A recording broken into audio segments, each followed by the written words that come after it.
and can I welcome everyone to the 25th meeting of 2020 of Scotland's Social Security Committee. Apologies this morning from Alison Johnson and Shona Robinson MSPs who can't be with us this morning, and we move to agenda item 1, decision to take an item in private. The committee has asked to agree that item 3, consideration of evidence, that we'll hear this morning in private. I'm going to assume that members are content to have that agenda item in private unless a note is put in the chat function on this platform. Okay, that's fine, we are agreed, and we move to agenda item 2, which is COVID-19 and social security. This is the committee's penultimate evidence session in its inquiry on the role of social security in the response to recovery from COVID-19. I welcome our first panel this morning, Ian Pope, PCS DWP Group Assistant Secretary, PCS Union, and James Russell, Director of Career Information Advice and Guidance Skills Development Scotland. Can I remind everyone to keep their questions and answers, myself included, he says with full awareness, as succinct as possible, and to leave a couple of seconds before speaking, because they'll give broadcast opportunity to get your microphone live and make sure that your full contribution is heard. And I'll maybe start with the first question. Good morning, Ian and James. Thanks for joining us this morning. I suppose fellow MSPs will be asking about your functions and the support that both Job Centre Plus and Skills Development Scotland are providing during COVID-19 and beyond. But I suppose I wanted to check that you feel that you're fully and adequately resourced to provide that support. So rather than the details of the support that's been offered by your members and by employees, it's about how well resourced you feel you are. I think I should, in asking that question, I should specifically mention concerns the committee's previously had, and we'd heard from the PCS Union that predates COVID-19 in relation to the amount of work coaches that there were and their caseload. And of course, there's been a doubling of universal credit claimants in Scotland, and that's before the job retention scheme potentially ends next year, and we'll talk more about that later perhaps. So does the PCS and the Skill Development Scotland think that you have sufficient levels of staff on board to do the really important jobs that you have to do, and also whether or not you think they have been adequately trained given the very fast developing and moving situation? So perhaps, given that I mentioned PCS specifically in that opening question, we should go to Ian Pope first. Ian. And good morning. Yes, PCS in October last year had a submission for 20,000 more staff, primarily in work coaches. And that was a result of 20,000 staff being lost to the DWP since 2010. So we're only really putting a claim in for what we had lost. We moved forward a year, and as a result of COVID, the department decided to recruit 13,500 new work coaches, which is that will double the amount that we currently have, so about 27,000 work coaches. They're also recruiting 4,500 kind of back office staff, case manager staff to process claims as they move forward. Now that's welcome. PCS welcome that. So still a bit short on what we claimed for last year. But in saying that, as much as we welcome it, there is a concern that a number of the staff are agency staff. They are Brook Street agency staff, and there's been a kind of a rush to get people trained, understandably because of the rise in unemployment. So that training and consolidation is happening at this moment. They reckon there'll be about DWP reckon about 4,500 recruited at the moment. They're looking to have the whole 13,500 recruited by the 31st of March next year. So as I say, that's welcome, but the proof will be in the pudding, won't it? You know, we'll have to see how the effect on the job retention scheme at the end of March next year and what effect that will have on unemployment. But that's where we are on staffing. Okay, I might just explore that a little bit further, and we'll come to Skills Development Scotland in a second.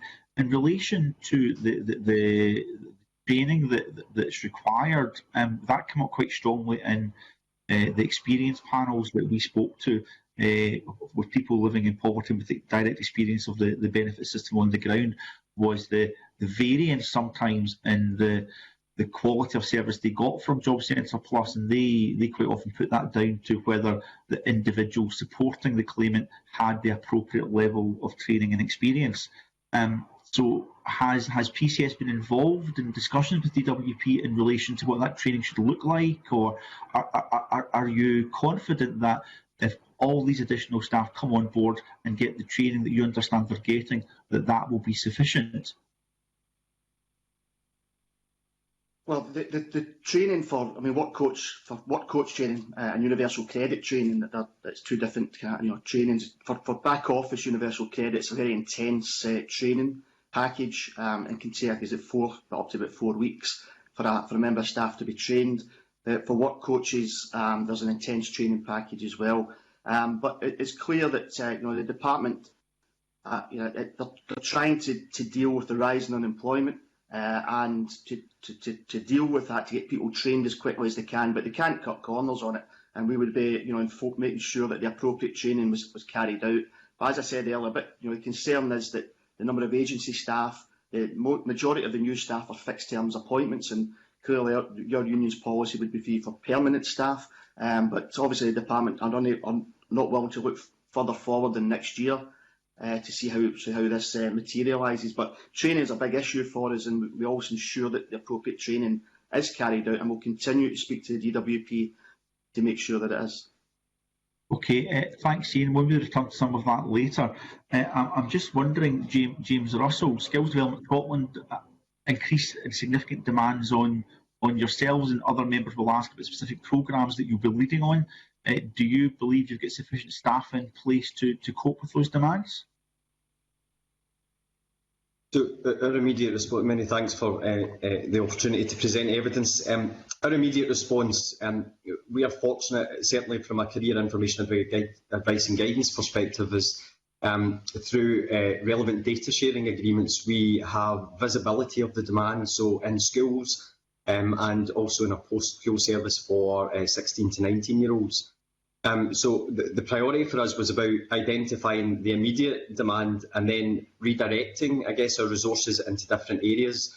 So where we didn't have people walking through our front doors, following the closure of our public access centres, for example, we took the decision to move all of our telephony online, and that then required us to consider where our resources were pointed to our targeted or proactive services, and also then our demand-led services. So development and training around our telephony approach, so upskilling staff to not just use telephony rather than people walking through the door, but also then a programme of professional development to enable them to offer professional practice online.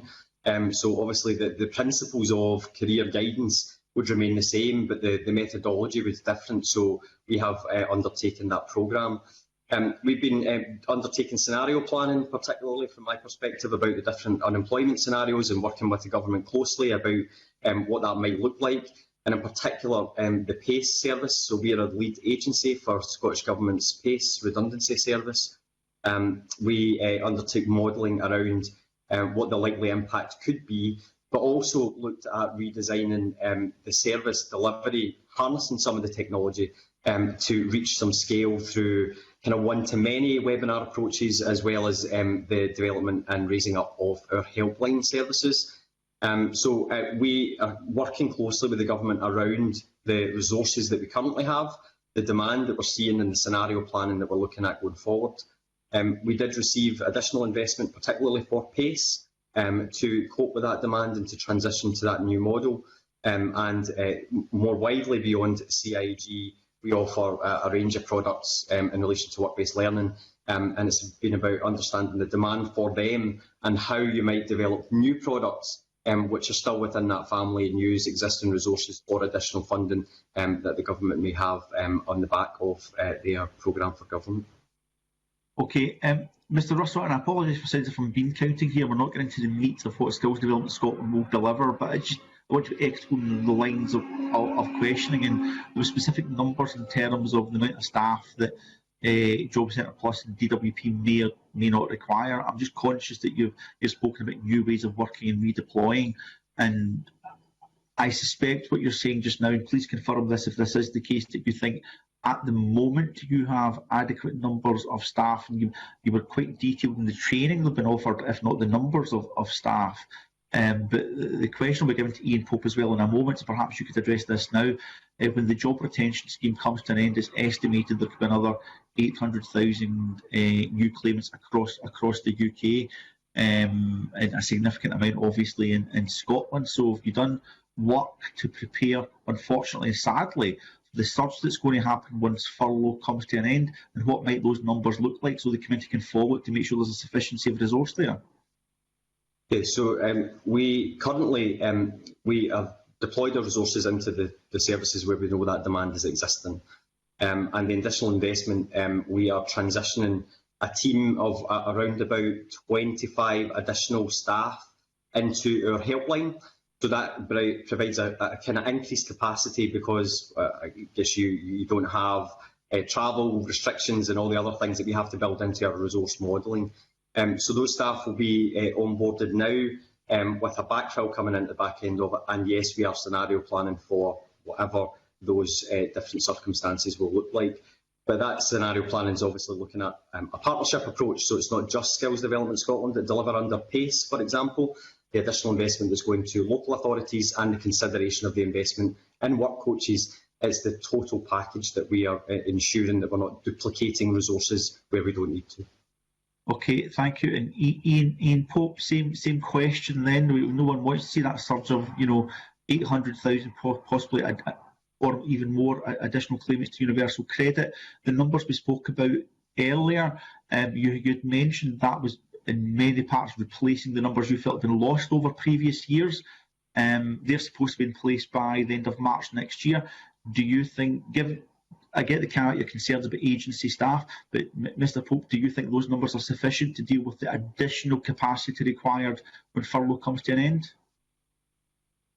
Well, as I said earlier, that when we did our calculations, and obviously based on what we've lost as well, and consulting branches of our union, we felt that 20,000 was a reasonable figure. That was last year, and clearly the world's changed now. When the department were looking to address this, because clearly the furlough scheme was due to end at the end of October, and the department served notice on our members in the 270 job centres and 21 universal credit service centres for extension of operating hours from the 30th of November. And now the main aspect of that is there'll be Saturday opening in job centres from this Saturday and the following Saturday in Scotland, because we're in lockdown. But 20,000, that's still our demand for staff, that's still our claim. But up to 17,000 is welcome. And clearly, that we would rather it was permanent, fully trained staff who are going to be in it for the long haul, and not people who have a 1-year fixed term appointment contract. But we'll see how that, we need to wait to see how that is. But we continue to meet the department on a weekly basis on these issues, and we'll continue to monitor that situation. Okay, final question to Ian Pope again, and just give an indication we're going to bring Paula Meakin, our Deputy Convener, in a second for the next question. Ian, we've had discussions in the past with PCS and DWP, and the committee had some concerns over how conditionality operates, or otherwise, not just those fully at work, but those partially in work who have to fulfil a claimant commitment, perhaps to increase the hours of work. Some of that will just be complete pie in the sky just now under the current economic situation. We know that conditionality was suspended for a while. I understand, I don't know what it means by bringing conditionality back, but it is back. Does that mean that sanctions are being applied, that claimant commitments are being increased? So if you're a 10 hours a week as a worker, your work coach has been asked to see, can you get 15 hours, can you increase can you get a second part-time job? All those kind of things were worrying the committee before COVID-19. I know the PCS union had some concerns over that as well. So I suppose my question is there been a measured approach to conditionality by DWP at the moment, or are they starting to put a squeeze on people to get back into work that are maybe the jobs just aren't there and be counterproductive? This is not because of COVID-19. The committee's had ongoing concerns in this area for some time. So maybe some final comments around that, and of course how newly employed work coaches, they may not be very experienced in how to. I'd rather have no conditionality, quite frankly, but they might not be as experienced in terms of how to sensitively make sure a claimant commitment is a realistic one, and how those commitments are, how they're supported to meet those commitments under conditionality. So any final comments on that, Mr. Pope? Yes. Well, many of our members in PCS qualify for universal credit, and their wages are low, and they're bound by conditionality as well. So it's a major issue for our union. At the outset of the pandemic, back in March at the start of the pandemic, we wrote to the employer, asked them to suspend labour market activity, conditionality and sanctions, and it's a policy of ours that we want it scrapped completely. And it took a month for the department to eventually do that, and all face-to-face appointments were suspended. But in July, they reintroduced conditionality, and what the department would say was in a light touch manner, and that was for universal credit. In August, they introduced it for new-style job seekers allowance, and yet again a light touch approach. Now, in our meetings we had with the department this week, we clearly asked the question about conditionality and where they are with it. It's clearly a decision from the ministers, coming from the Secretary of State, that this is a policy, but they're still saying it's light touch, and it would really need to be something serious for a benefit claimant to get a sanction, because work coaches are working with them. But on the issue of new work coaches, many of our new work coaches are universal credit claimants just a few weeks ago, who many of them may have been sanctioned in the past. So that's with that comes inexperience, obviously, but as I say, the training that they get should cover that, and should tell them, because as a union we introduced guidance over the years on this, or the steps you have to take before a sanction is issued, and make sure you do that. And we work very closely with claimant groups, Unite Community, Poverty Alliance, many claimant groups. We meet them regular to listen to their concerns and work with them politically to try and get this scrapped. Okay, thanks very much, Mr. Pope. We'll move on now. Polly McNeill. And who can begin by saying to Ian Pope, I'm delighted to hear that the PCS have been arguing this issue of conditionality. So I just wanted to put that on the record, because there's a really, really important thing for the union to have done. I'm sure it's helped a lot of people. I'm really interested in the kind of pattern of experiences of people, and young people in particular, and their experiences throughout the COVID pandemic. I've had a few cases, just to highlight why I've got some concerns here. I've got a couple of cases where people, to me, it speaks to the kind of varied way in which perhaps the work coaches are dealing with clients, where there's been missed calls and it's very difficult to get back to the person, where there's been no work coach meetings at all. I don't see much evidence so far that the cases that I have, that people have been informed of, for example, the job support payment. And I have another case where a young man who started work was refused the job payment, and he'd been out of work for 6 months. I mean, my concern is there's a lot of young people, and a lot of people have been shielding during this period, and that being out of circulation has given them kind of mild mental health issues, I would say. So I suppose my question, first of all, to Ian is, what is your view on how wide and varied the pattern of support during the pandemic has been to clients? Well, during the pandemic, the department introduced a number of easements, which meant that there was no face-to-face activity, no face-to-face appointments, unless the benefit claimant was vulnerable, and they would be seen at a job centre. The doors would be locked, but they would be seen at a job centre via an appointment. And that's something that we would clearly welcome, and did welcome. But I mean, our priority as a union is the safety of members of our union and the public. and anything that that we felt that the job centres were an area where bringing COVID into job centres could have a major effect. We have had people who work in job centres sadly die as a result of COVID, but the department's policy was digital by default, so that would be telephone or computer, but clearly not everybody has access to that. I mean, we look at the 18 to 24 age group, that's up until recently, that was the age group which was the high level of COVID, and there was real concerns around that. But the government have obviously brought stuff in for 18 to 24s to assist them in that. But they should get an interview. But unfortunately, due to COVID, that hasn't been the case until recently. But we have an agreement with the department. Our work coaches can decide how they see benefit claimants, either face-to-face, by telephone or digital, because they're the experts, they're the people that know their claimant group, they know how it should be dealt with, and that's a safety measure as well for our members. And we as a union, we don't want to take away a service to the public. We want to help, because many of our friends and families claim benefits as well, and we want to support people in their time of need.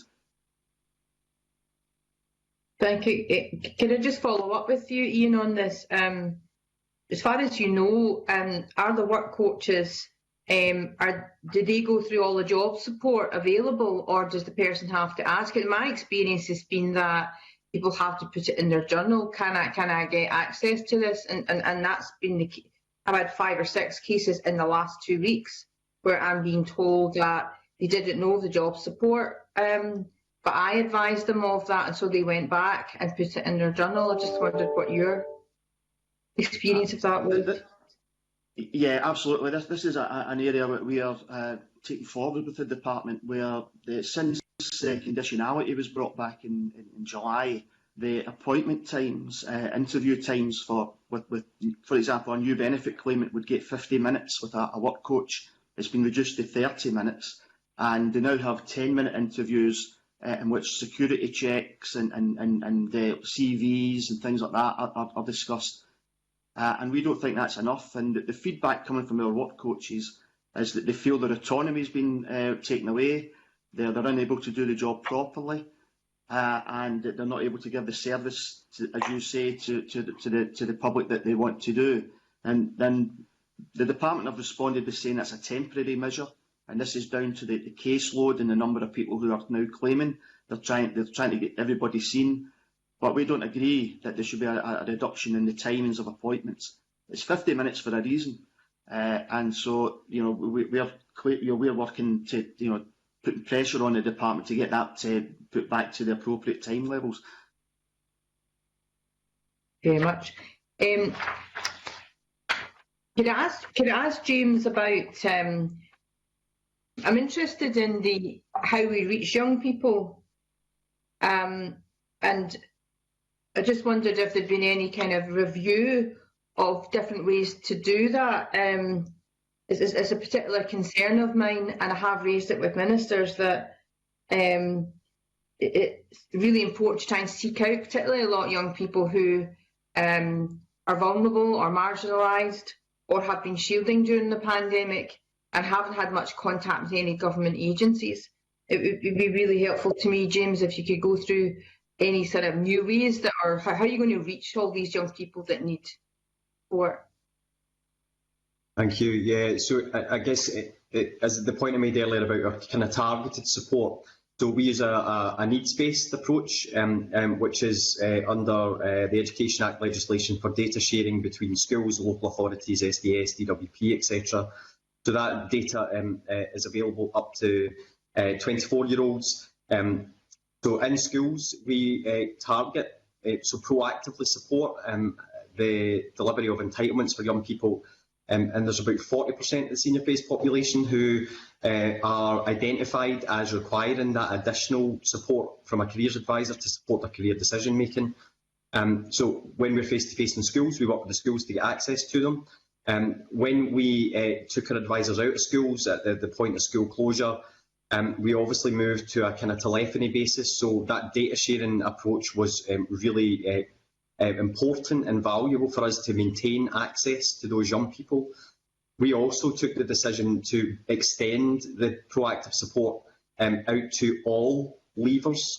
So they wouldn't necessarily have been in the targeted support group before.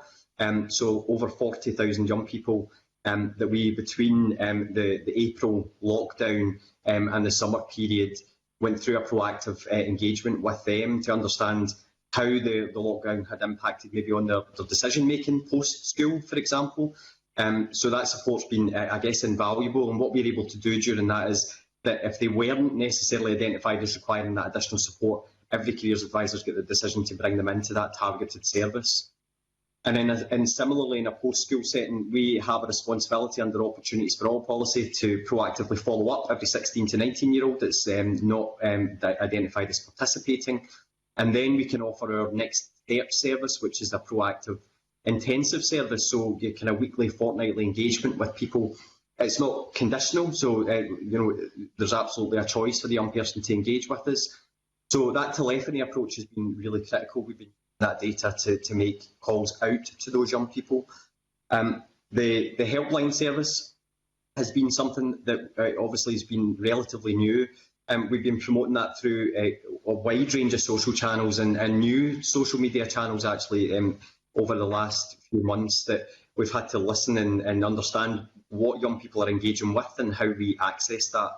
But one of the most important things is also about our partnership connections. So huge alignment around shared social media channels, either in education or in authorities, and how we promote the availability of the services to young people. So we've tried to respond, I guess, in the best way using digital, but that outbound nature of our service delivery has been quite invaluable in maintaining that support.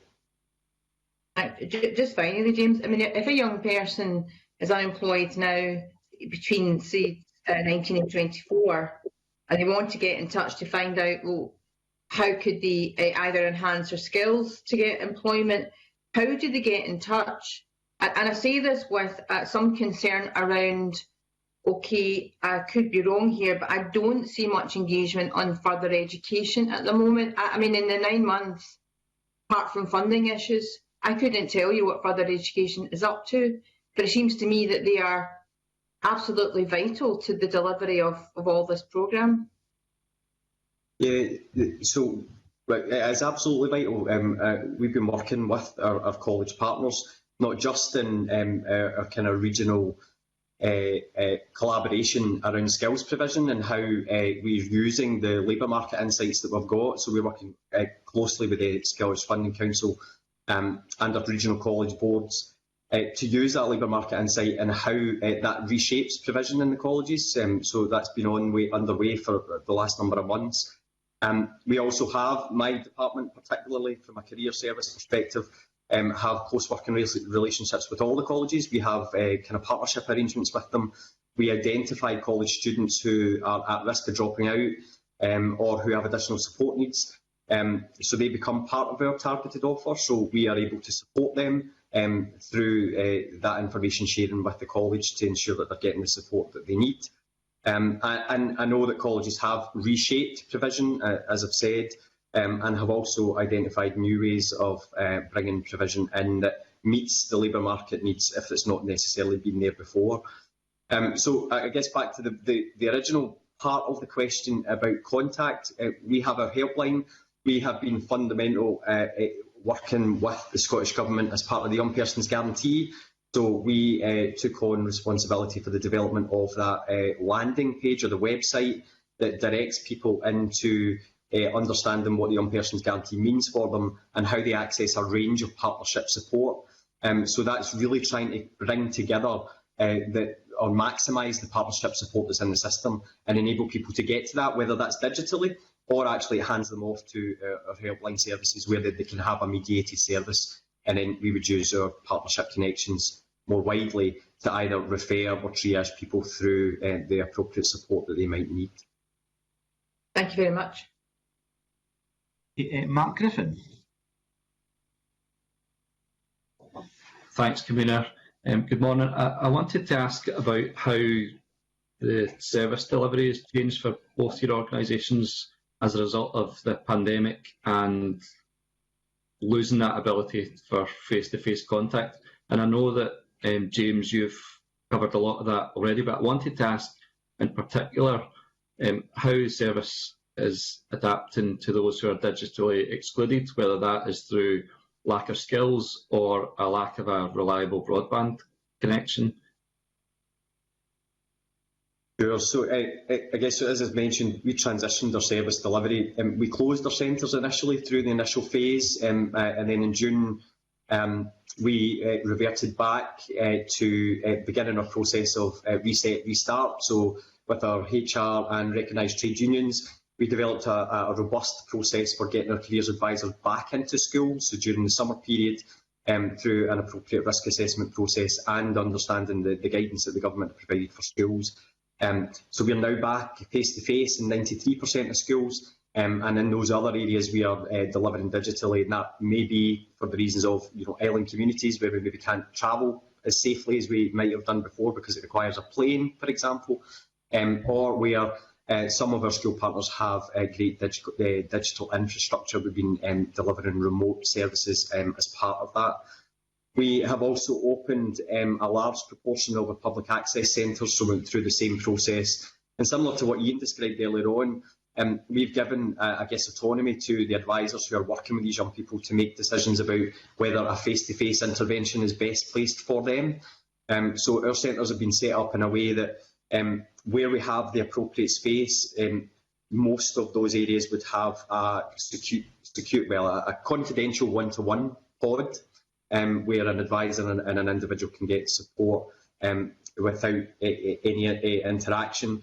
We've set up digital rooms, so that could either be for the purposes of somebody needing to be close to an advisor but maybe didn't want to be in front of them, so they can access that digital room and use kind of Teams or Skype video conferencing facilities, but also to do job interviews online, because that's been really the approach that all employers have had to take. And we also have access to public access machines with appropriate screening in place, so even if people need mediated support, then we're able to kind of sit side by side with screens between us in order to be able to have that mediated support. So we have done as much as we can to ensure that those that need that face-to-face or who are digitally excluded, then we are trying to provide the services in the way that we have. We're also working, obviously, through our local authority partnerships on local employability partnerships. So Connecting Scotland, for example, is something that we, when we identify maybe some challenges around digital exclusion, we can work with our partners to find ways of providing funding for people to either get broadband or to get hardware that allows them to actually connect digitally.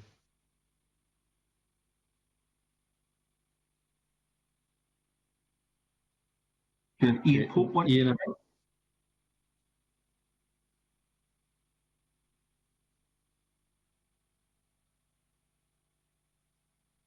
Sorry, I missed that.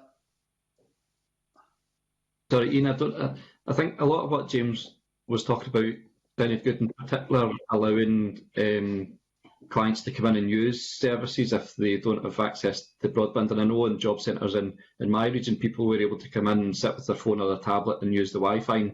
How are people like that being impacted with job centres being closed?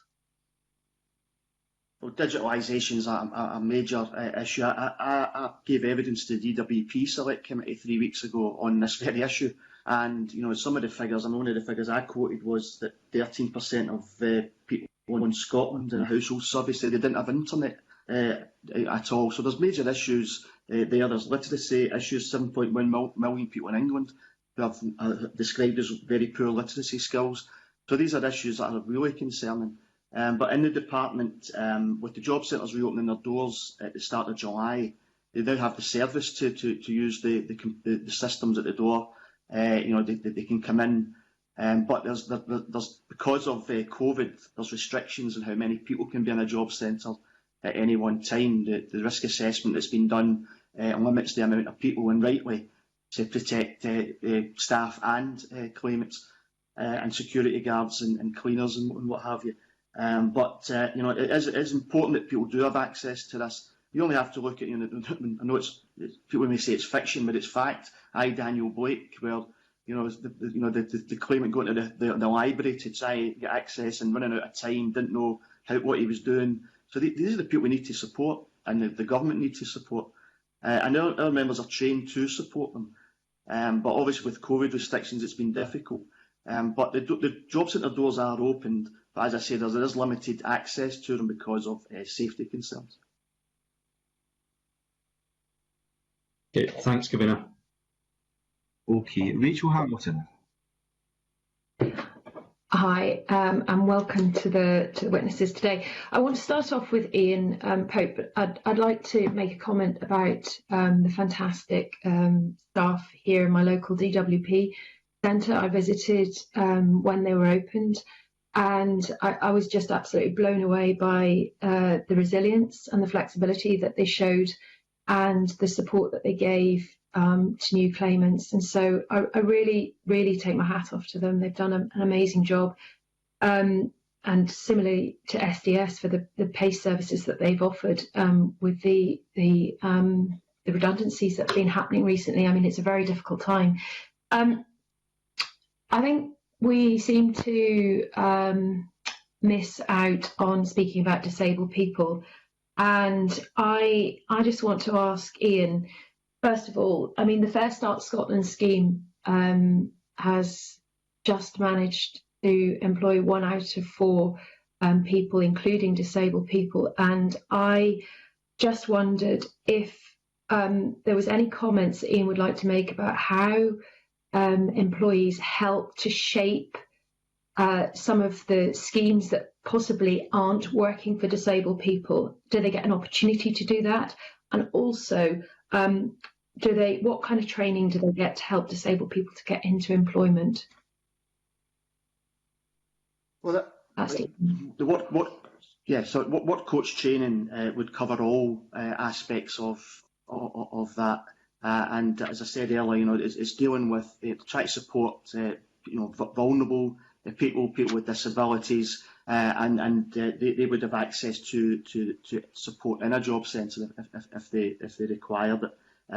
So that there is our members would provide as much support as they can to those groups. Regarding employees, I mean, it's difficult for me to comment on that. And it's we do work closely. Our members would work closely, with employers to get people work. But it's difficult, as I say. I'm not sure how far that the level that would be taken to. But the work coaches, I can only comment on the work coaches, and they would provide support.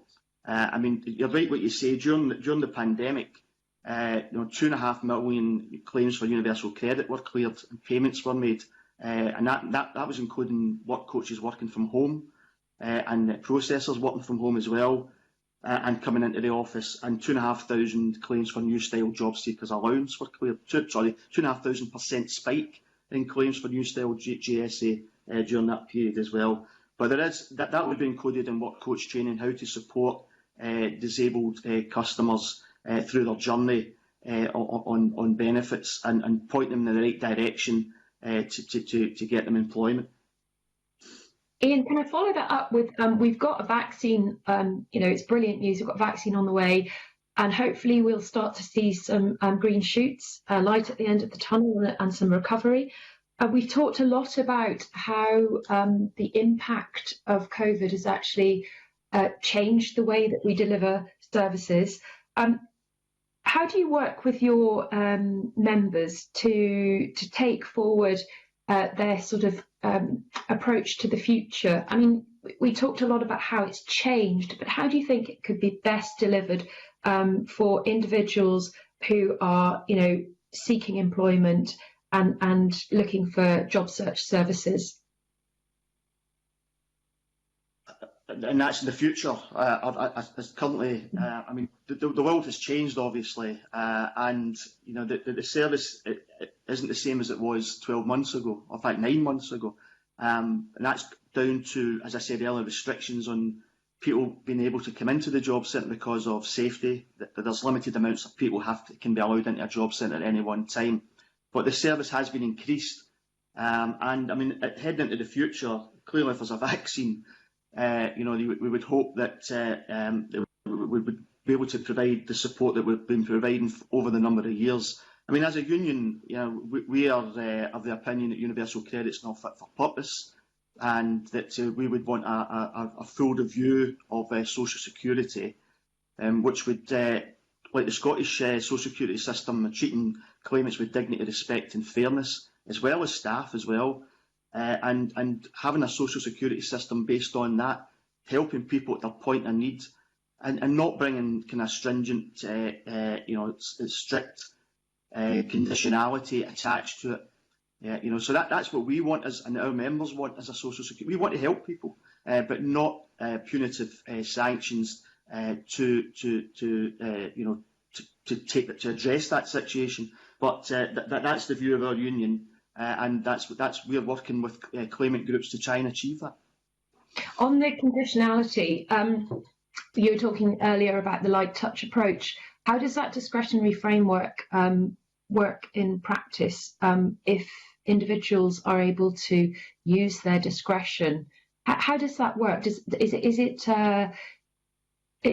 fair across the board?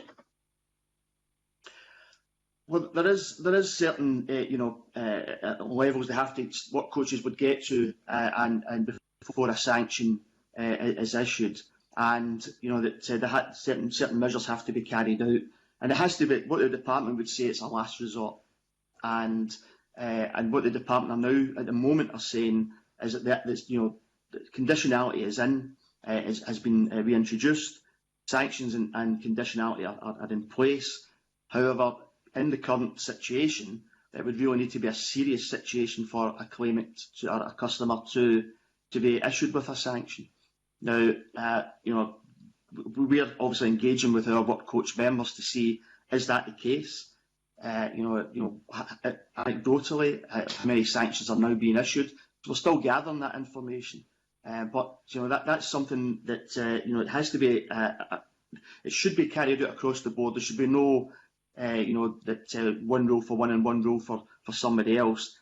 Issuing a sanction is a last resort, and staff it should be clear to staff when a sanction is appropriate. But as I said, that's something that we would want taken away absolutely or completely. Okay, thank you, Ian. That's very helpful. James, can I move over to Skills Development Scotland, please? I just wondered, obviously we've talked a lot about the 18 to 24-year-olds. We heard yesterday, the pressures on Arcadia and Debenhams going into administration. So there's obviously going to be a lot of service sector jobs out there. That's likely to be 25,000 retail jobs, plus others on the way. I think, we've got a big task on our hands, and perhaps I just wanted to ask you how you feel that the employability services and the job search services can be tailored to perhaps segue into the sectors where it's labour demand, such as health and social care, and what not only on a local level will you be doing, but also what you expect of the Scottish Government.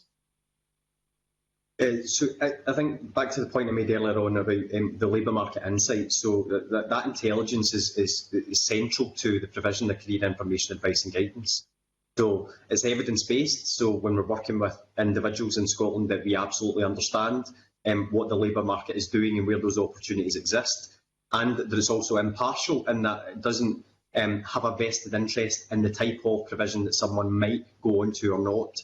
So you could. Apprenticeships are an SDS product, but a careers advisor in SDS doesn't favour apprenticeships over another one, so the impartiality is really important. So those two principles are deployed as part of the professional practice of a career professional.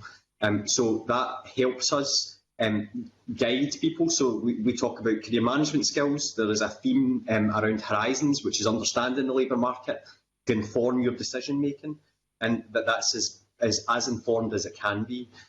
So at a kind of practitioner and customer level, that evidence is really critical. So They can access that support through ourselves, whether it's career guidance, but through our local partnerships and our PACE partnerships.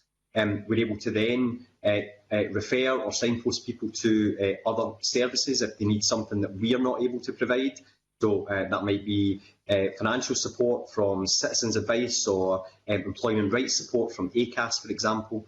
So we try and ensure that our practitioners understand all of that provision. That's a difficult task, I guess, but locally they would know exactly what is available and how they can support their customers through those different kind of journeys. So I guess similarly, at a kind of more strategic level, that those labour market insights and the work that we've done with our partners, enterprise agencies, industry leadership groups around the regional skills assessments, that's central to it. What skills do people have and how transferable are those skills into other sectors? So service sectors such as retail, for example, we know are being challenged, whereas service sectors in health and social care, for example, have a huge demand for talent. So I guess there's a role there, not just at a policy level about how we invest in apprenticeship programmes, for example, or how the system invests in FE and HE provision to ensure that matching of skills is appropriate, but also at a practitioner level, it's the same principles that we apply. So we focus on skills and how people use those skills to transfer, and then what programmes can actually help them upskill and reskill in order to be able to make that transition from one place to the other. We do that through our digital services. So, when you go on to My World of Work, you can self-serve if you're capable of doing that. You can get mediated support through our helpline, or those that require that face-to-face dialogue. That's a model that, one, we would want to continue, but you could hope to maximise the customer journey in each of those spaces as we harness the technology and learn from some of the things that we've had to do as a result of the pandemic, but will absolutely serve us well in the future. Do you think there's been enough done to support disabled people into employment? I think there's a wide range and a huge commitment to support disabled people into employment. Fair Start Scotland, as you suggested, the additional funding that is available as part of work-based learning for employers, for example, to take on individuals that supports them in bringing an individual into their workforce and the support that they need in order to make that a successful transition for someone. Our targeted support, that 40% of the senior phase population, that needs-based approach that we take, those socio-economic factors or the information that we have on individuals is critical to identifying the targeted support that we provide. So if you are identified as having a disability through our information sharing, then you're automatically put into the category of potentially requiring additional support, and then an advisor, either with schools or other practitioners, validates that with the individual to say, what are your needs and how do we support that? So I think we've certainly got mechanisms in place, and I think that there's a wide range of support in the system. The critical aspect in all of this is working with specialist partners who can support us in shaping the provision to the programmes that we put in place, but also how our practitioners support disabled people into employment.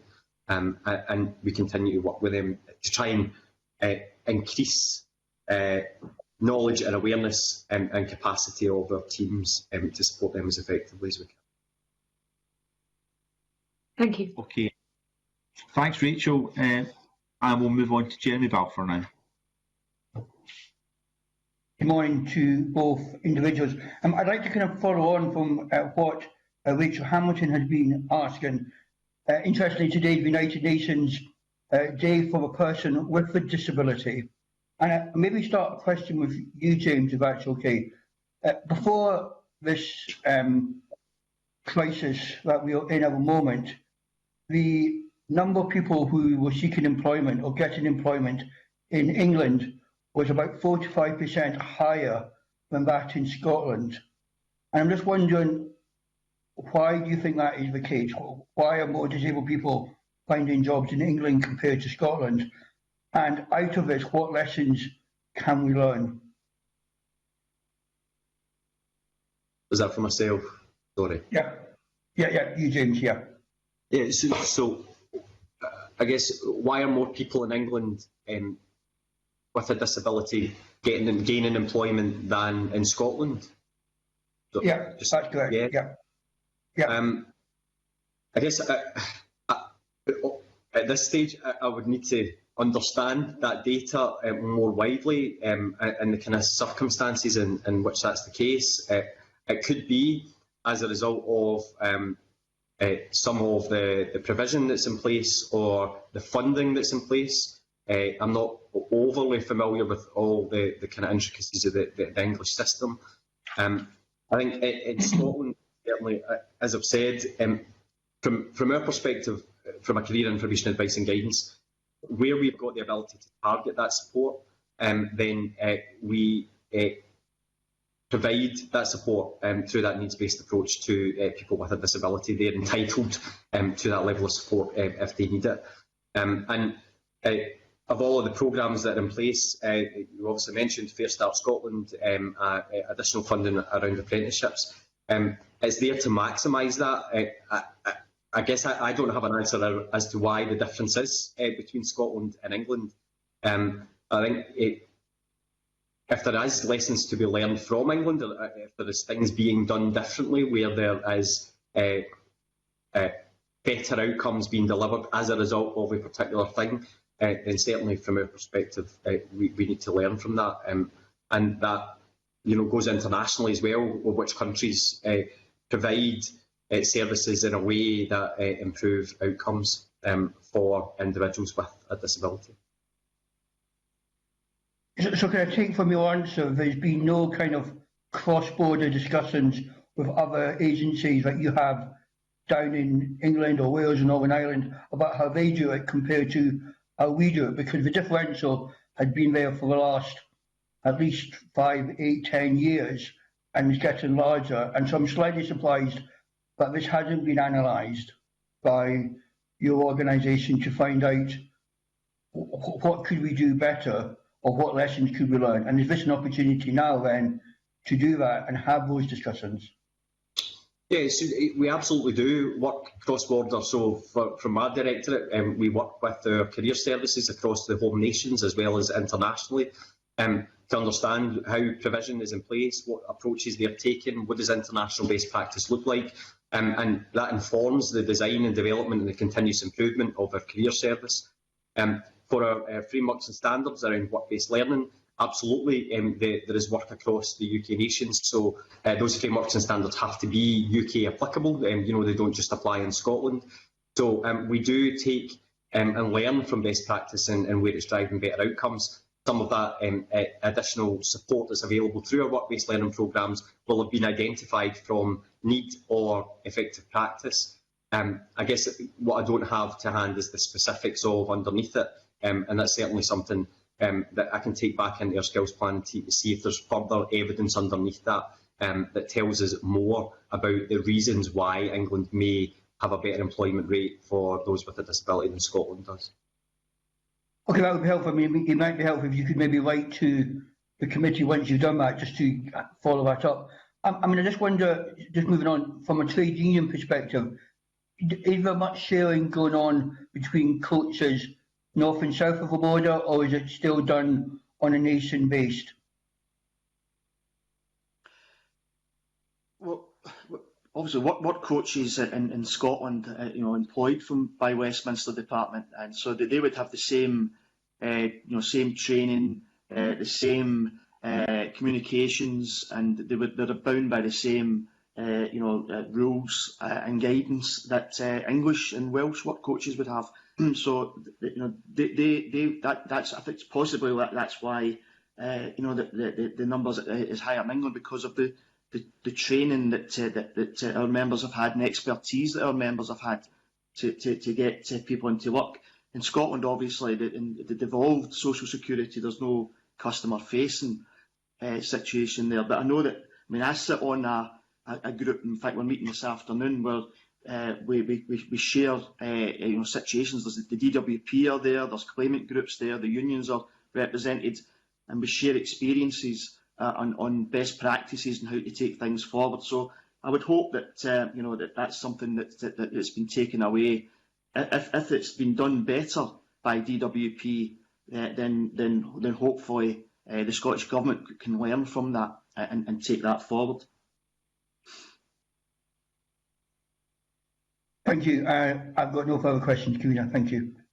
Okay, thanks, Chairman. That's a really helpful line of questioning. It would be very helpful, Skills Development Scotland, if Mr Russell could go back and get us more data on that. I was just looking at the data there, Jeremy, and it's about 53.7% is the disability employment rate for England, and I think it's 46.9% in Scotland. So there's a differential there, and I don't know if that's before or after Fair Start Scotland. So I think that information would be very helpful to find out how that's going forward. So that's very helpful.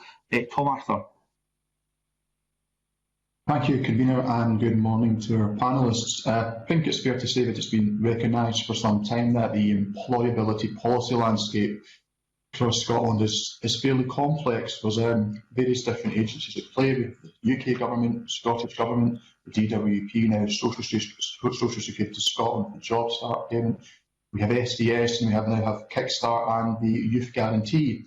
I'd like to get the view of the panellists if they feel that we're getting a handle on this. Is the landscape becoming more complex? And additionally, we have seen in the last 9 months in responding to the pandemic, rapid change and acceleration of existing changes. Are we seeing throughout the pandemic a renewed impetus towards greater integration and alignment of services? So maybe just to start off, could I hear from James? Thank you. I think the employability landscape is also going to have a level of complexity as part of it with so many different organisations. I think the important thing from my perspective is that that complexity is not experienced by the customer. So I think absolutely the principles around no one left behind, opportunities for all previously, but actually the partnership work that takes place through our local employability partnerships and CPPs, for example, so SDS, local authorities, DWP are all represented on that. It's our responsibility to, I guess, knit that complexity behind the scene to ensure that the individual gets the support that they need at the time that they need it, without really having to think about who and what does what at what particular time. That's up to the practitioners on the ground, so that we work coaches, at the careers advisors, at the employability key workers, third sector partners as well. So I think the complexity will always exist, I guess, depending on the degrees of that. When you get more provision in the system, so I guess in the response to a pandemic, with additional provision or changing provision that comes into the system.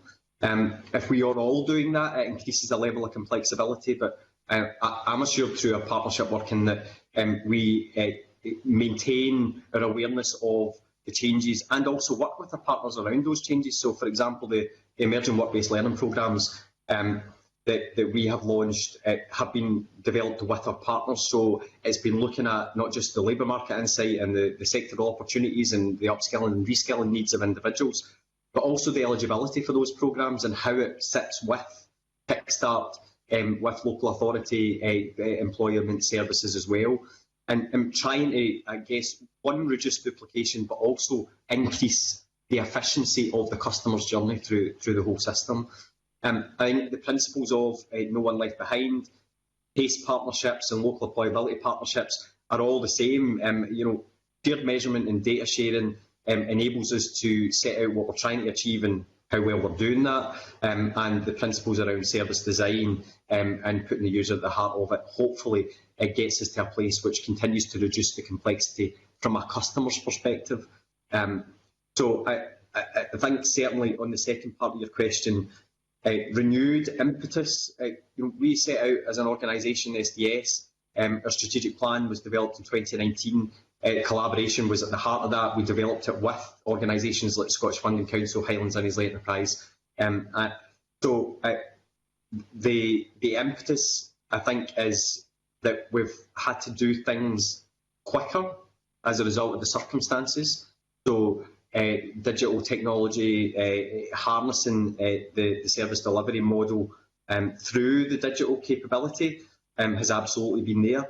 But I think because we've all had to respond, and when I say we all, I mean that kind of partnership, then we are actively engaging the partners in the development, if it's possible, for the awareness and the visibility. So we are running programmes of CPD sessions, for example, through the Work Coach Network in our partnership with DWP to ensure that our staff and their staff are aware of the support that's happening, the changing needs of customers, the programmes that are available. UK Policy Kickstart teams come in and provided sessions for all of our teams around Kickstart at the start of it. So I don't know, I guess impetus says more pace, and I think because of the pace that we're working at and the immediacy of our need to respond, we've not had, I guess that there hasn't been the ability for us to wait for things to happen. So I guess, yes, there has been renewed impetus, but certainly the principles that were there already have a good foundation for what that kind of acceleration of pace is delivering. Thank you, James. Do you have any comments to make on that question, Ian? Well, just very briefly, I mean, I've not much to add to what James said. I agree what he says about getting people need support when they need it, and you know that I made that clear earlier that our members want to provide that support at the earliest opportunity. I know there is close working between DWP and Scottish Government officials, but I think benefit claimants don't really care where they get help from. It's, you know, and any joined up approach would be, I'm sure, be welcome to get it right. As long as it's done right and it's done fairly, then that's something that our union would agree with. And do you think maybe perhaps despite the complexity may exist for policymakers and those actually delivering the services, that currently for clients they're not experiencing that complexity at the point of use? Or do you think they are experiencing a degree of complexity after reduce? The benefit system's complex by definition. You know that's one of the issues, but I think that's the reason that the government would use for universal credit. That you know it's getting all these benefits into one benefit to make it a simpler benefit system for people to understand and for people to claim. But I mean, as things stand, you know, during the pandemic, the priority was to get people paid their benefits, and you know, and then we'll deal with the rest of it later. Now that's what the department are now picking up. They're now picking up what has happened previously, any errors that were made or any kind of fraud claims. So that's it is a complex situation. The benefits are complex, and it's complex. It can be complex for our members as well, because that's what I was saying earlier. There's an intense training package that people need to do. Our staff need to do to be able to process these benefits and support benefit claimants through the process. Thank you, Ian. I have one final question. It's a question for you, Ian. It's really to get your sort of general perspective as a trade unionist. We obviously have a recognition of the changing nature of work and how that has been accelerated by the pandemic, and the reality is that the new jobs of today will perhaps be obsolete in 10 or 20 years' time. I just wonder what your reflections are on the role of the union movement in supporting employers as our employees to continually develop their skills throughout their career. And do you think we have enough of a collaborative approach between trade unions and government in achieving that, and business, of course? Yeah, the point I made earlier about the DWP Select Committee 3 weeks ago, where the future of employment, digitalisation, that would tell you, and robots that have been brought in now to kind of process claims as well. What's the future for staff and jobs, say 10, 20 years down the road? I mean, I think the evidence at the moment on that is that, for example, supermarkets have brought in automation. There hasn't been the reduction in jobs in that sector that I think the unions thought there would be, because they've been redeployed in other parts, staff have been redeployed in other parts of the business. But there is a real concern for us. But one of the points I made at that committee, when I joined the DHSS as it was in 1984, everything was done by pen and paper. You move forward 10 years and everybody had a computer on their desks, And we now move forward, 25, 26 years later, and the world's changed again. So the world's always changing, and clearly we have to adapt to that. And we have to work with the employers and government, on the way things are done in the future. But as long as it's done appropriately, full consultation, we will defend our members' jobs and the services, because the services is important as well. It's not just our members' jobs. We take great pride in delivering the services that we do. So who knows what's going to be like in 10 years' time? But any collaborative approach has to be the way forward, as long as it's done right and that we do have an input into it as a union and our voice is heard. Thank you very much, Ian. And no further questions, Convener. Thanks, Tom. Keith Brown.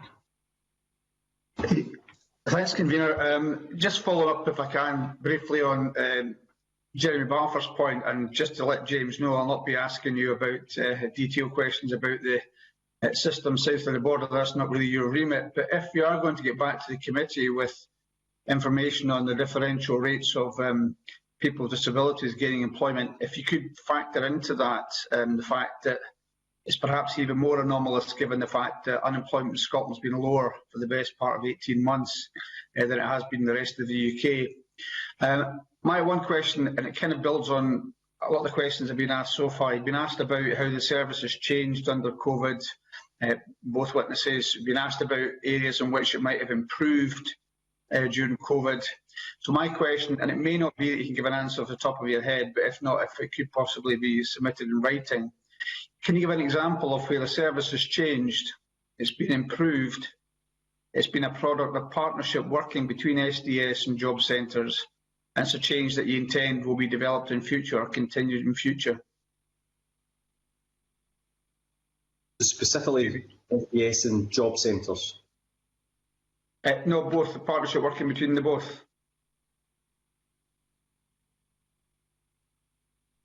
So I think it may not be a great example. So for those that may not be aware, we have had a formal service offer for individuals between SDS and DWP for a number of years. It's called Integrated Employment and Skills. And what that sets out to do is identify that we are a DWP customer or Universal Credit customer is accessing support, but one, maybe not being able to sustain the opportunities that they're going into, or are not quite able to consider with the work coach what their future may look like, then the identification of the need for career guidance to kind of explore that more deeply with those individuals is a kind of partnership approach. So we have appropriate protocols in place for warm handovers, information sharing at the approval of the customer, to ensure that that's really seamless. And then there's a kind of case conferencing approach, and then almost a hand back at the point at which we believe that that individual has maybe a better sense of direction around their decision making for their next steps. So that has been in place for a number of years, and it's not been more important at this stage, I think, as a result of the increase in claimants.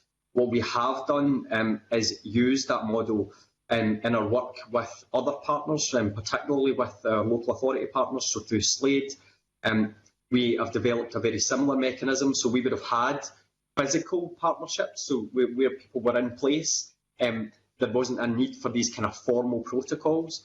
But we recognise that certainly when we're delivering national services through a helpline, where it's somebody that's maybe not based in a local authority, that IES model has been really important in being able to quickly get something in place with our local authority partners to enable an individual not to have to phone a helpline, go and phone someone else, or wait for a call back from someone else, and using their telephony to actually be able to kind of do a warm transfer for that individual, and in some cases be able to hopefully undertake a case conference, so you could have a kind of three-way dialogue before that handover takes place.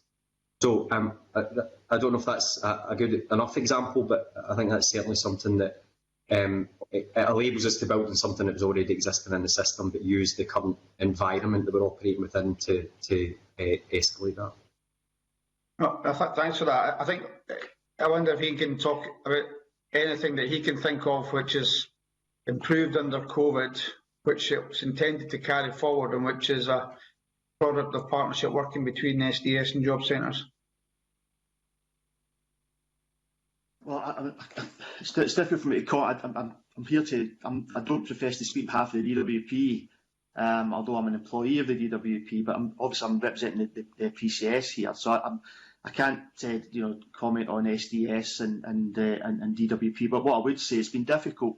Through the year, it's difficult for me to think of anything that's been done.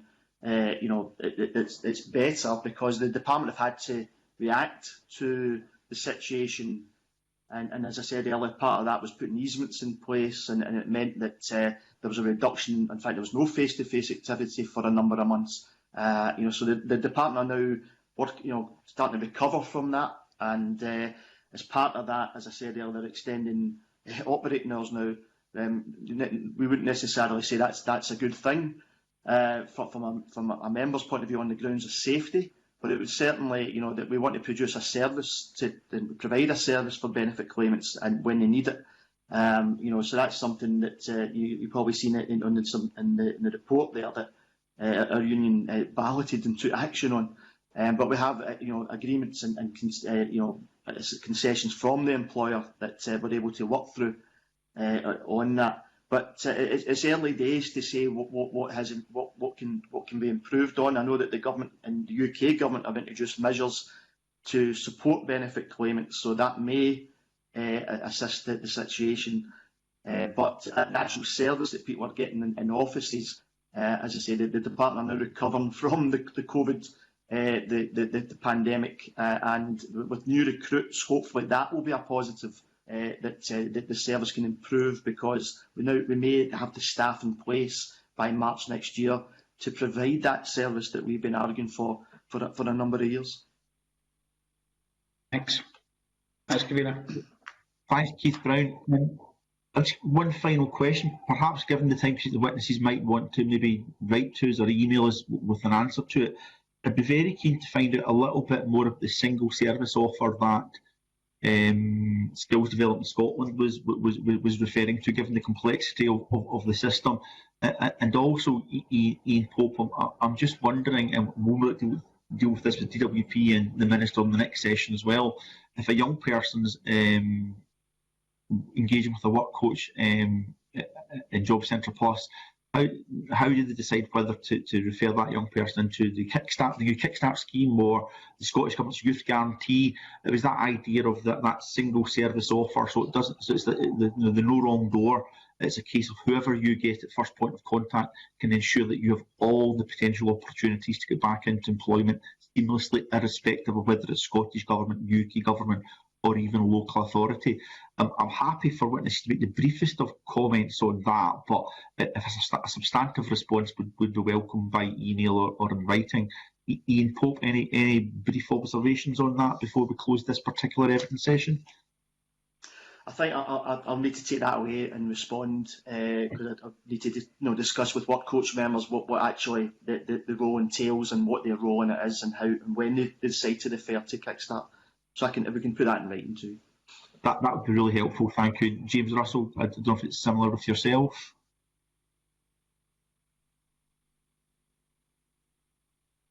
You're just muted just now, James.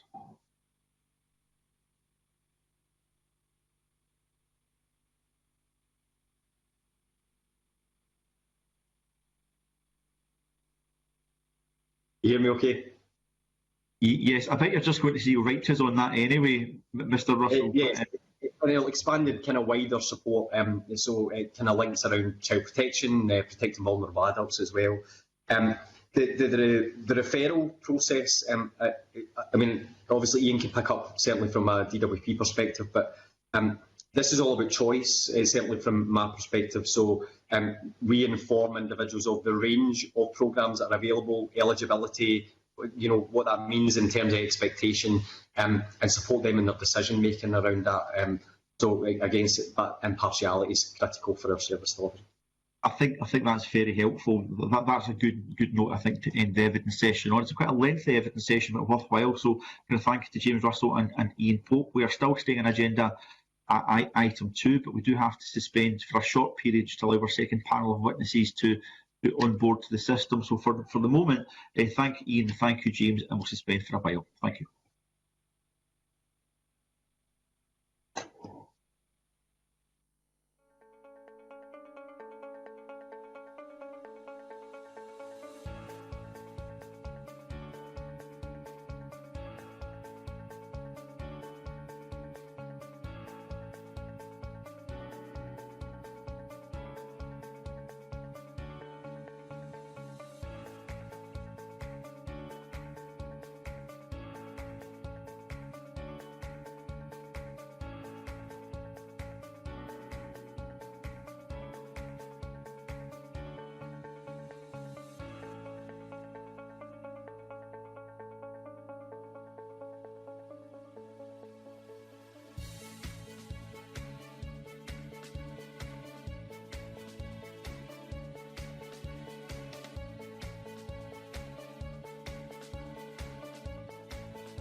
Okay, welcome back everyone. We're still on agenda item 2, which is the committee's inquiry into Social Security and COVID-19. And we now welcome our second panel of witnesses. So can I welcome Mims Davies MP, Minister for Employment, Jonathan Mills, Policy Group Director General DWP, and Margarita Morrison, Area Director of Scotland DWP. Thank you all three of you for supporting the work of the committee and our inquiry this morning. And I understand that the Minister's got a brief statement for us before we move to questions. So can I bring Mims Davies MP in?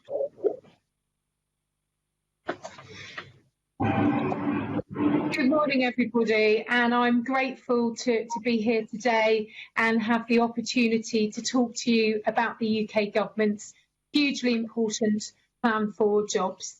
I'm joined, as you heard, by Margarita Morrison, who's the Area Director for DWP Operations, Work and Health for Scotland, and Jonathan Mills, who's our Director General for Policy at DWP. And I'd like to take this chance also to express my gratitude to Margarita and Jonathan and all of my department's hardworking civil servants for their impressive skill and dedication and all that they have demonstrated in the handling of this unique challenge of COVID-19 and this health emergency.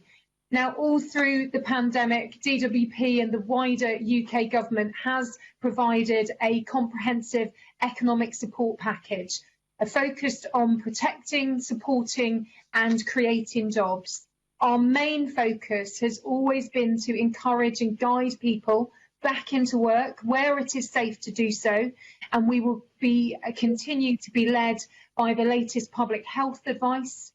We will continue to work closely with the Scottish Government to support those most in need. And faced with significant pressures the virus has placed on the labour market, the Chancellor quickly introduced the Coronavirus Job Retention Scheme and the Self-Employed Income Support Scheme. Now, alongside additional measures to strengthen the welfare safety net, to help support businesses and individuals affected by the pandemic, and most crucially, to keep as many people as close to the labour market as possible. This generous support package was swiftly rolled out and remains in place for those who need it. However, our focus has rightly turned to supporting people across the UK back into employment. We recognise young people have been some of the most impacted by this pandemic. And that's why in September we launched the Kickstart scheme. Brought in at pace, it's a £2 billion fund to create hundreds of thousands of new 6-month work placements for those under 25 on universal credit who are at most risk of long-term unemployment. These roles are fully subsidised by the UK government. And this will give young people valuable employment experience that will not only benefit them in the short term by providing a sense of fulfilment, but crucially act as a springboard to improve their chances of unlocking long-term, high-quality work and opportunities. The placement could lead to a traineeship, apprenticeship, or further education, and will help map out their future. I'm pleased to see a variety of Scottish employers already taking part in the Kickstart scheme, including an employer in West Scotland offering an exciting programme for 200 young people in the cyber, tech and digital sector. Kickstart is open to employers of all types, shapes and sizes in Scotland, and we're working with local gateway organisations such as the Chambers of Commerce, Scottish local authorities and Scottish colleagues, alongside employers and third sector organisations to encourage as many of them as possible to apply to be part of the scheme over these coming months. In addition to Kickstart, we established a new enhanced DWP youth offer in September. This has seen the department increase support offered via a 13-week youth employment programme, YEP, to help young people gain the skills and experience that employers are looking for. And we're also working with our network of external partners to deliver 100 new youth hubs, co-located and co-delivered locally alongside expanding the number of youth employability work coaches, of which there are 70 in Scotland. And at the spending review in November, the Chancellor announced the launch of our new DWP Restart programme. This represents an investment of almost £3 billion in England and Wales to help over 1 million of our claimants who have been unemployed for over 12 months. And the scheme will launch in the next financial year, with £36 million made available to the Scottish Government under the Barnett formula. And we have gone even further by boosting our sector-based work academy programmes, our SWAPs scheme. Now, these schemes offer pre-employment training, work experience and a guaranteed job interview linked to actual vacancies, perhaps in a different sector, and it gives job seekers of all ages the chance to develop and understand the skills that employers in particular sectors are looking for. And DWP is also looking to further bolster this scheme in the next financial year. We've already run 40,000 swaps this year to help people pivot into new industries, and next year we're aiming to double this to 80,000. The new DWP job finding support service is also an additional one-to-one scheme in response to the impact of the pandemic to help those who've been unemployed coming up to 3 months to increase their chances of finding their next job, and has 12,800 new starts in Scotland. This is a new online service which draws on the private sector capacity to help those recently unemployed bounce back into new roles and new sectors. And in addition, our job entry targeted support, JETS, has begun its rollout in the UK and will take off early in the new year in Scotland. We're also currently contracting this and are on track for go live in January. And the new scheme will provide essential and additional support to enable those unemployed for more than 3 months to re-engage with the labour market. And JETS will offer personalised support for up to 6 months to help participants effectively re-engage with the labour market and focus on their job search. And finally, we know we need great people in DWP to add to our fantastic DWP family to help deliver this excellent range of wide-ranging support programmes. And therefore, we are committed to doubling the number of our work coaches in our job centres before the end of the financial year across Great Britain, and we are on track to meet this. And we've committed to recruiting 800 new work coaches in Scotland by March 2021, with over 400 already recruited. And we're also undertaking work to increase our Job Centre Plus capacity to ensure that this can be delivered in a COVID-safe environment for our employees and also our claimants. And we have reduced the reliance currently on face-to-face interventions by offering work coaches support via digital and telephony channels, allowing our claimants to access the full Job Centre Plus offer without the additional anxiety that may be associated with travelling into an office during the impacts of the tiers and the lockdowns. So all of our new recruits will receive 6 weeks intensive training to acquire the skills necessary to deliver tailored support that our claimants need, with continued ongoing learning through access to action learning sets, bite-sized products, a learning hub to help them build their confidence and their skills so they can continue to grow in their role at DWP. So I look forward to your questions. Thank you for letting me set out where we are so far, and look forward to the next conversation. Thank you.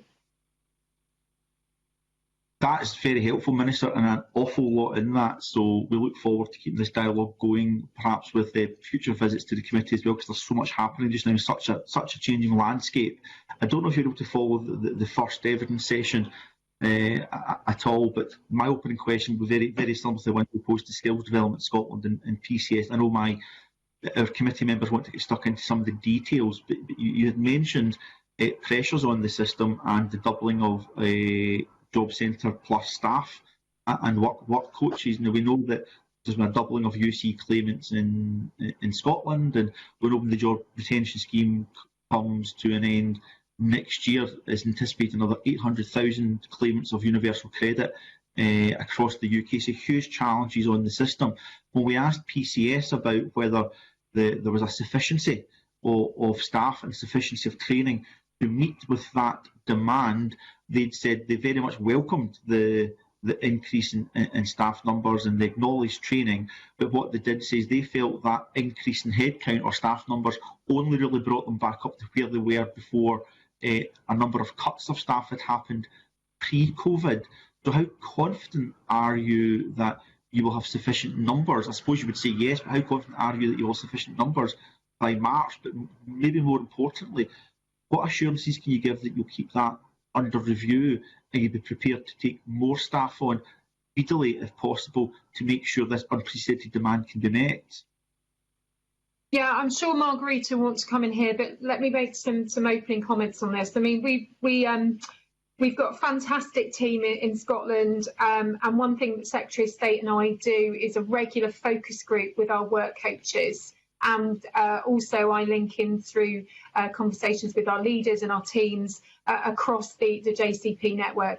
I cannot be more proud of the work that our staff have done, and particularly when the UC caseload exploded because of the handbrake on the economy that we saw of the impact of the pandemic. And so our 84 job centres across Scotland, we've got the 6 districts, we've got the 5 service centres, 3 in Glasgow and Dundee and Bathgate. I had a fantastic visit before COVID to Forres, to Forfar, Stirling, Falkirk, to Newlands in Glasgow and to our Glasgow service centre, and I had more conversations planned because I think this is so important. The Secretary of State and I absolutely agree with hearing from our work coaches and seeing what's going on the ground. And certainly the feedback that we're getting is that work coaches have never felt more supported, never felt more empowered, and absolutely we are listening to the needs and the wants that they have. Obviously, we're reviewing our estate and looking at what we need to do to house these additional work coaches safely, to support them through the right leadership and to bring them into our team.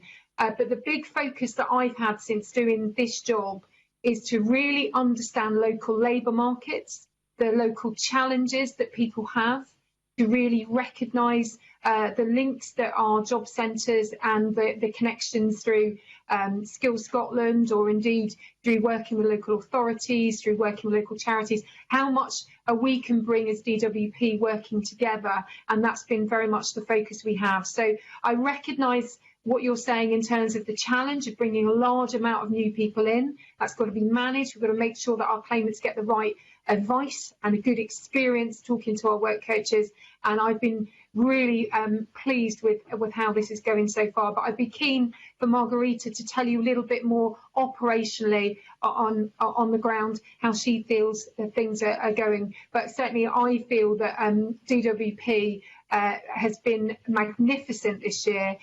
For example, our service centres pivoting into, and with our job centres, all the UC processing, and the feedback has been fantastic. People have had a common cause to support the people most in need and most vulnerable. And I would just point out, not everybody, of course, is in UC is unemployed. It may be they've lost hours, something has changed. So they're not necessarily all unemployed, but they do need additional support. Margarita, perhaps you want to come in and just say a bit more about what's going on the ground. Minister, just before we bring Margarita in, I'm very keen to hear from you, Margarita. It's just because you mentioned a really important point there about not everyone claiming UC is unemployed, of course. And so we've had concerns for some time, again, predates COVID, in relation to the operation of conditionality, even where it's considered light touch, and the claimant commitments around those who are already in employment to seek additional hours or perhaps a second part-time job.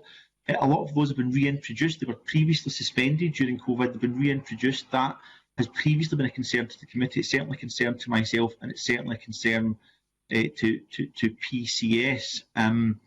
Given the fact that it's supposed to be light touch conditionality, I'm unsure why we'd be applying it at all at this point. Would the Minister, Mims Davies, would you perhaps consider again suspending conditionality, because we really are in unprecedented times, and the idea of saying to someone on minimum wage on 15 hours a week, as part of your claimant commitment you must find another job for another 10 hours, is really just pie in the sky right now. It's more about supporting people into employment rather than potential. I know that's not what work coach staff want to do, but a potential perceived threat that if you don't fulfil your claimant commitment that you could be sanctioned. So any more thoughts on that, Minister? Well, firstly, as I said about our work coaches being more focused and empowered on the individual and the circumstances that they see in front of them, the labour market's changed significantly, and the challenges and people's situations that they find themselves in. But, you know, it's absolutely right that we operate a system that reflects that. And so when we reinstated conditionality to all claimants at the end of June, I think it was we need to get to know our claimants. I think it's really important to know what's going on with them, and I think Margarita will confirm that our sanctions are tiny. I think they're 0.2%, and I think it's very reasonable where we've got new claimants who've maybe not been engaged with the benefit system before, that they recognise that it's a two-way street. We will help them, we'll support them until they don't need that support themselves, or if they're the most vulnerable, that they get all the support that they need. So I think for me, it's not about bringing in sanctions, it's not about bringing in a difficult regime.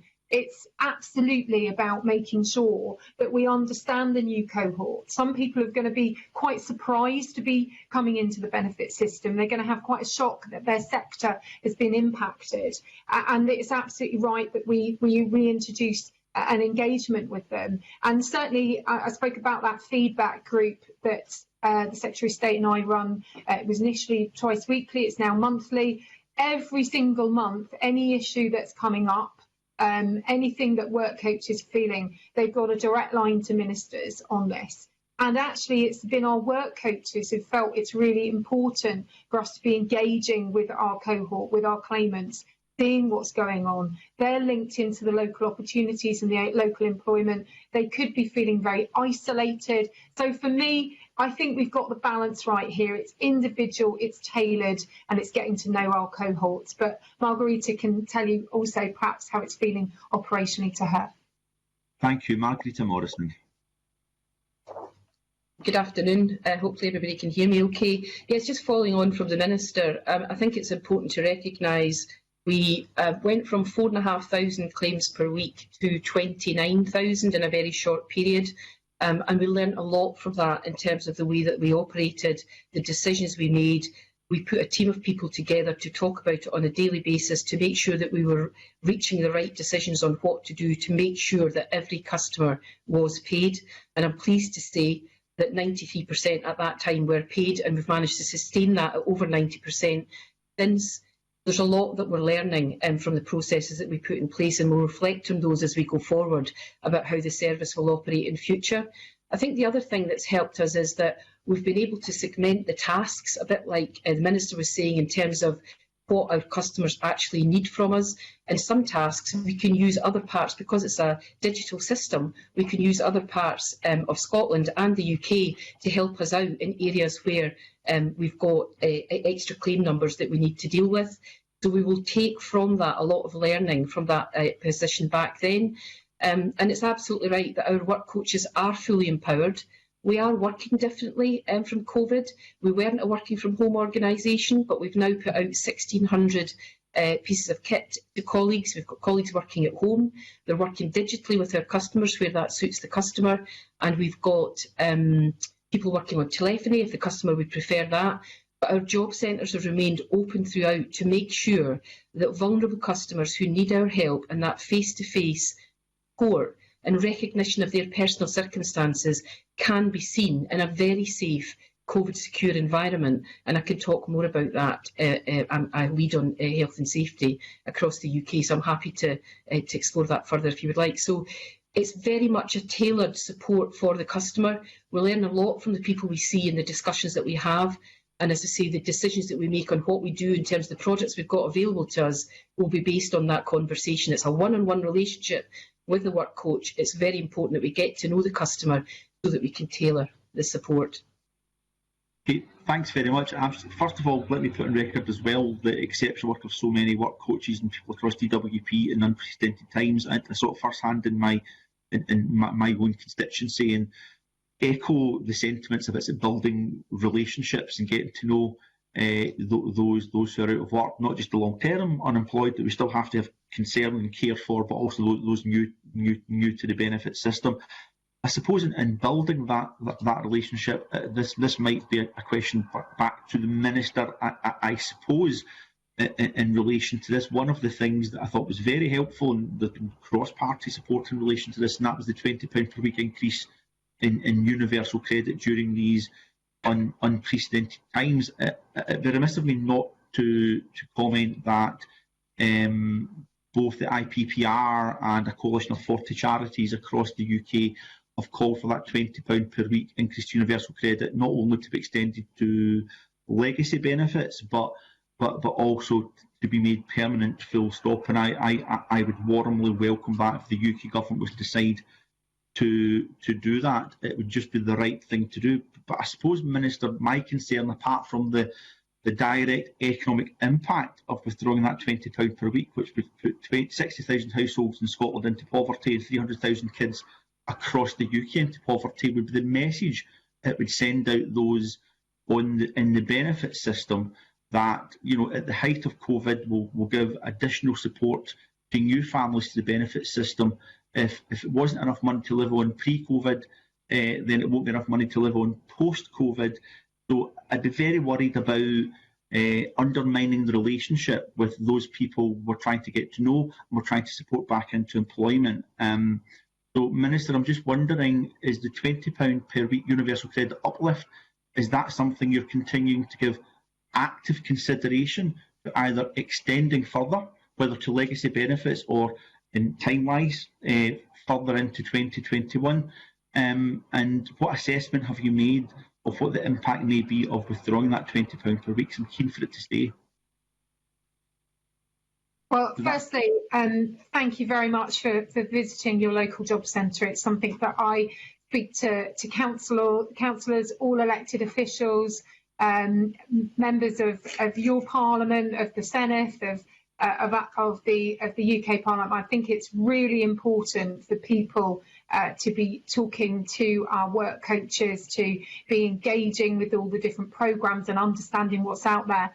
And you may have seen some of the programmes recently, the documentaries. I certainly know that people in my constituency and in my social group have been astounded about what's under the bonnet when it comes to job centres. And many people won't have been perhaps to Job Centre Plus for a very long time, and this will be the first time that they've perhaps come into the benefit system because of the COVID impact. And I think it's been, for most people, incredibly positive. And I really do applaud our staff who daily continue to do great work. And also reflecting Margarita's point, job centres have never closed. They've remained open for the most vulnerable, for those people who've come into the benefit system for the first time, who may have found this a huge shock to them. So I'm delighted about the way that we've worked with our unions, our operations, and all of our staff in our 600 plus job centres. So on record, I'm delighted that you've seen that firsthand. JCPs, I call them jobs community progression. That's what our job centres really do. And I think if the more people recognise that, the more they would be positive about what working with DWP, our JCPs, could mean. In terms of addressing the UC uplift, and obviously I've been doing various engagement across this with the welfare delivery minister, and I recognise what some charities are saying. The reality for me as employment minister is that the best way that I can help people is by making sure they've got the skills, confidence and ability to get back into work, working with the government to make sure, and across our nations, to make sure as we come into this recovery period that our economy goes back to where we were before, which was, jobs miracles. I know not everybody was seeing the success, and in fact when the Prime Minister appointed me to do this role, he knew my interest in young people, in people with barriers and people who weren't progressing. And that's a big focus also for us at DWP, and that does not change. Addressing the UC uplift. Now, the government, as I set out in my opening remarks, introduced a raft of temporary measures to support the hardest hit, including the furlough scheme, SACE, and that £20 uplift. And it was absolutely the right thing to do.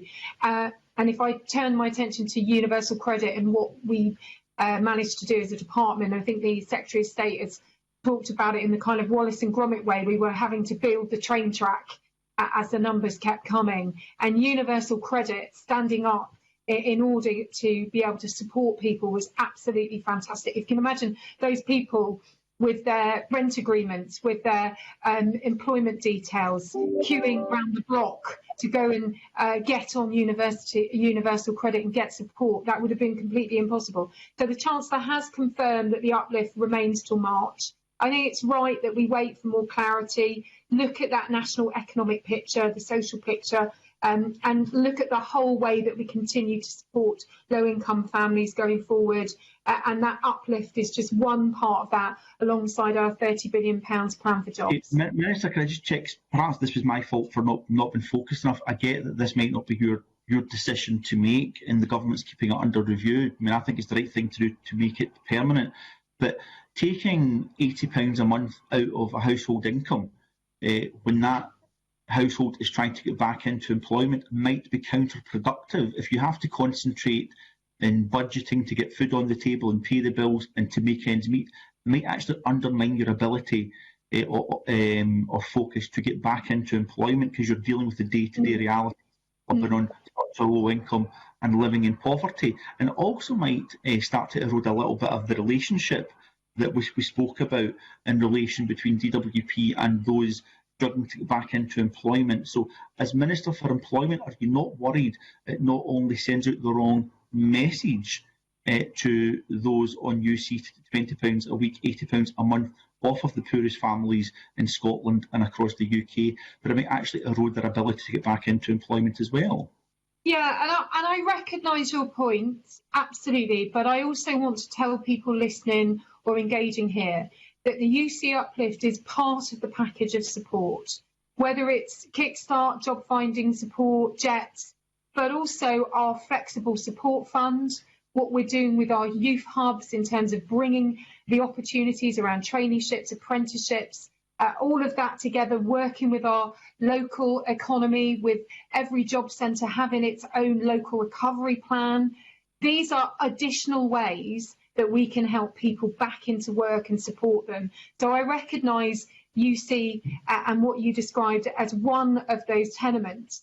But for me and for this department, we've got a range of interventions to support people. And absolutely, I don't want people feeling left behind. I want to get down to what their barriers are. And that is why DWP is more empowered than ever to support people individually. Our flexible support fund can be fantastic, whether it's buying a suit, whether it's a month's worth of travel, whether it's upgrading your driving licence so you can take on more hours. There is an array of ways that we can help people, and it's not solely the UC uplift. However, I recognise that's been a very powerful, quickly able to be deployed tool that we did this year, and the right thing to do. And I think it's right that we look at the broader picture as we head into the budget, and that's where those decisions are made. Okay, and I promise you, Minister, we are going to go look at some of the details of the schemes you mentioned in your opening statement. Give a kind of cautious welcome. I don't know if there was some hints there towards accepting some of the points I was making about sending the wrong message to those on UC to take £20 a week off of them, and placing people in poverty might actually undermine their ability to get back into the workplace as well. But I won't push you any further on that. But I think that there may be a bit of movement there. Perhaps that's just wishful thinking on my part. I also had a note saying that families impacted by the benefits cap because of the £20 UC uplift has went up. 31,000 households as well are now additionally subject to the benefits cap. So they're losing out. The additional £20 UC is not particularly benefiting them. There's 129,000 families subject to the benefit cap across the UK.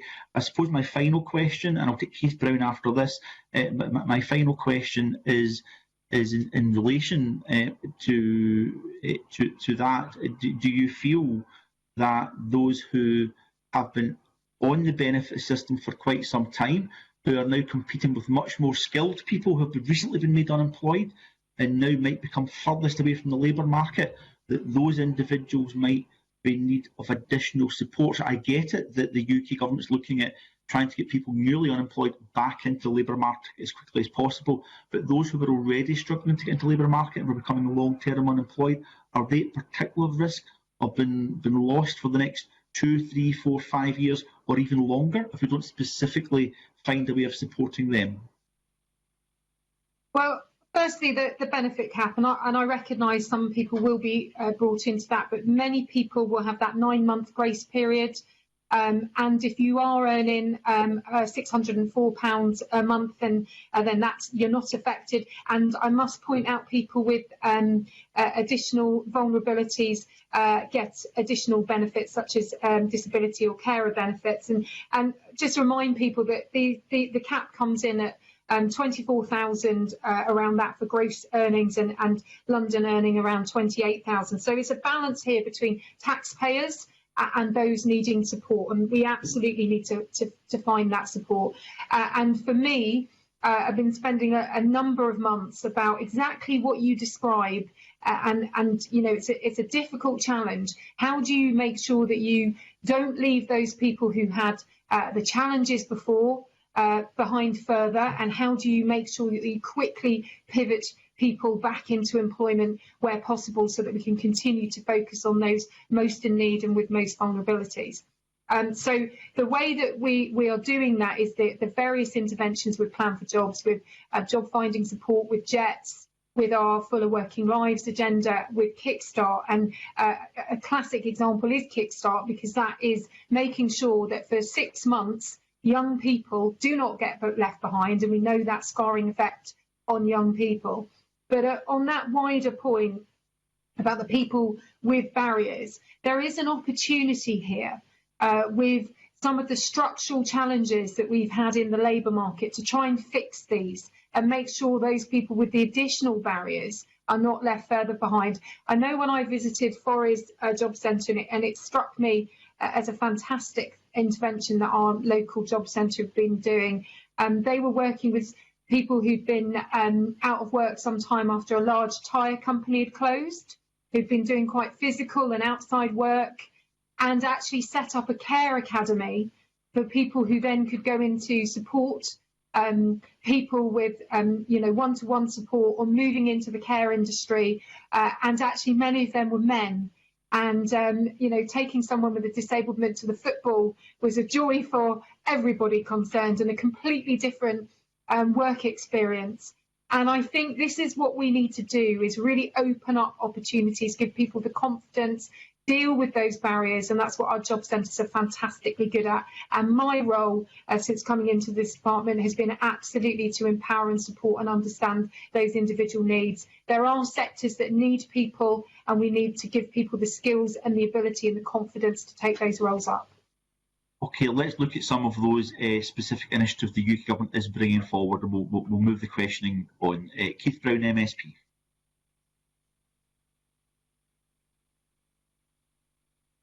Really are about Kickstart, which of course has got the potential to be a hugely important initiative. However, you'll be aware that this money has been disappointed by Kickstart, not least because of its complicated nature, describing it as a bit of a letdown. You'll know that in Scotland the configuration of businesses is quite different. There's far more proportionately small businesses than there are larger businesses. And I represent a semi-rural area, and given all that, the idea that you have to have 30 placements to offer to qualify is going to be a major inhibitor, even if you can pull together with other employees. Many of the villages I represent don't have any employers with 30 employees or more. So can I just ask what discussions were undertaken to make sure that Scotland's needs in this regard were taken into account when the initiative was devised? In particular, what discussions took place with the Scottish Government to make sure it fitted Scotland's needs? Well, thank you for the opportunity to speak about Kickstart. It's been stood up very quickly, and it's about 12 weeks old. and I'm absolutely delighted of where we've got to. We've had over 4,000 applications for Kickstart for the scheme, and coming up to 20,000 placements have gone into approval, and people starting their placements this month.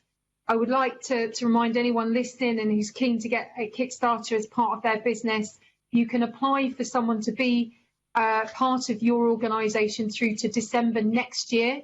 So as part of the recovery and as part of your plan as this rolls forward, there is a chance for you to take part. We did significant engagement across the nations, across mayors, across LEPs, over 300 different types of engagements linking in with all different stakeholders. And it was absolutely vital that we worked with the Scottish Chambers of Commerce, with all different people in terms of feeding in how to make this work. And what I'd also like to point out is that you don't need to have 30 placements, you just need to apply to be part of an existing gateway. I think Margarita will come in and say a little bit more about what's happened on the ground operationally. But certainly there's been perceptions that this is disappointing, but in the engagement, and it goes back to my previous comments that I've had, people have wanted national programmes to be able to be delivered locally, to work with local employers and to focus on local recovery and local networks, be it working with, as I say, the FSB, or working with the local authority or charities. And this has the opportunity, compared to, say, the Future Jobs Fund, to be even more transformative for young people, because it's not just focused on opportunities in the charity or the local government sector. It is large and small employers. And the way that it's set up, it does support small employers around the employability support that that young person needs. And I've also been very mindful when we've designed this, that a young person as a Kickstarter could be 16 and a care leaver, and they need to be being supported throughout this placement. They will also be supported through this placement with their work coach, so that they can plan for the next stage of their opportunities. So the gateway opportunity is a way of people coming together and working together in their local area. And the way that this is coming together, I'm extremely proud about. There are no limits on places. And if I may, I'll bring Margarita in to say how this is landing locally and what her experience is. Yes, just to add, as I said, 14 weeks since launch, we've been inundated with levels of interest, which is fantastic. We acknowledge we've got more to do. I myself did a webinar with Federation of Small Businesses to understand the matters that are of importance to them, and it's my intention to work through the issues with them so that we give them the best support they can. We've hosted 20 online webinars, we've responded to over 2,000 online inquiries.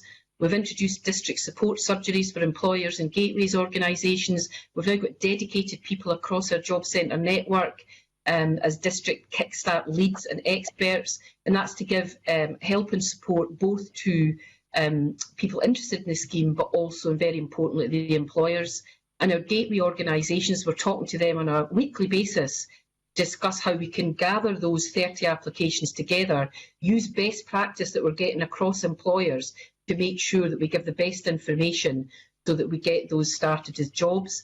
And at the moment, as the Minister said, we've got 20,000 jobs from over 4,000 applications across the UK so far. So we're working on it, and we're happy to engage with anyone. I've got a meeting with Skills Development Scotland this afternoon to talk further about how the great work that we do just now, but how we expand that in light of the additional products we're bringing on board as a result of COVID. Thanks for that, and I think the additional information is really useful, but actually a response to my question would be even more valuable to me. I take from both answers that there was no consultation with the Scottish Government before this was rolled out, and also I'm a wee bit confused about the point about whether you have to pool together or not. I think the Minister said no, and I think Margarita said she's working to try and ensure that people do. And it would be useful, if it's not possible to answer what engagement, if any, was undertaken with the Scottish Government, to have that in writing subsequently. But moving on from that, and it's good to hear about the level of take-up, it would also be good to hear proportionately what's happening in Scotland. Are there plans to make sure the delivery will be integrated with the devolved services? Now, I know you mentioned the discussion with SDS, but to actually integrate the delivery with local authorities. I know the Minister's talked about discussions with mayors, but what will be the means by, if there's not been advanced consultation with the Scottish Government, what are the means by which this will be integrated with local authorities and other agencies in Scotland? Well, just checking. Well, obviously, the Scottish Government has announced the Young Person's Guarantee, so we're linking in and understanding that.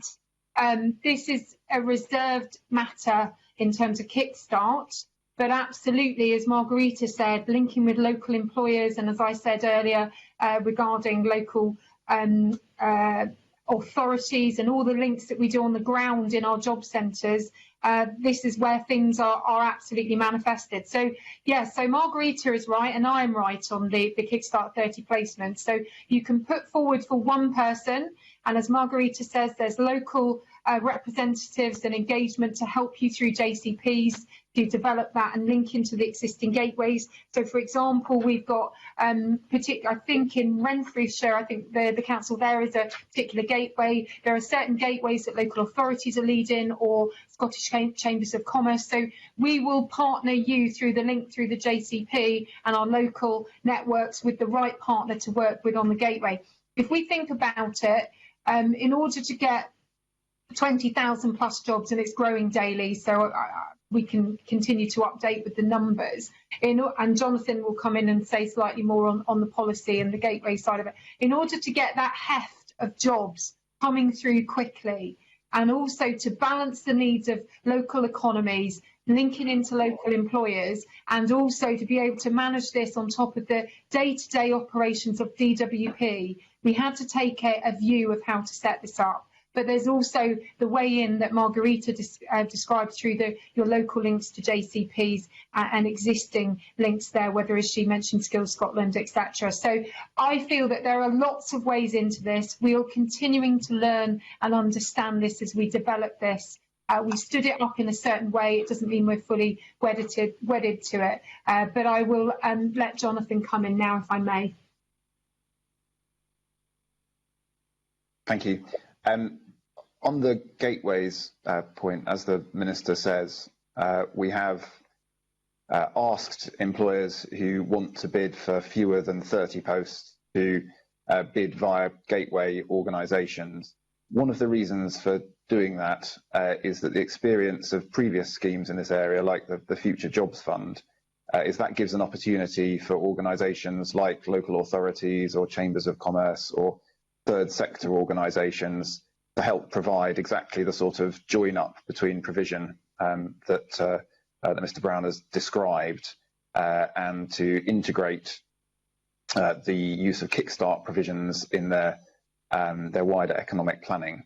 And the points that you make about opportunities for smaller employers, particularly in rural areas, are ones that we're acutely aware of in a number of different regions, and we have seen some really good gateway bids coming through that have some very small employers involved, taking advantage of that and using the benefits of having the gateway to be able to provide greater scale and quality of employability support, of support for the Kickstarter to move through the placement into sustained employment than the small employer would be able to provide on their own. So the gateway is one of the ways in which we can provide the join-up that you've alluded to.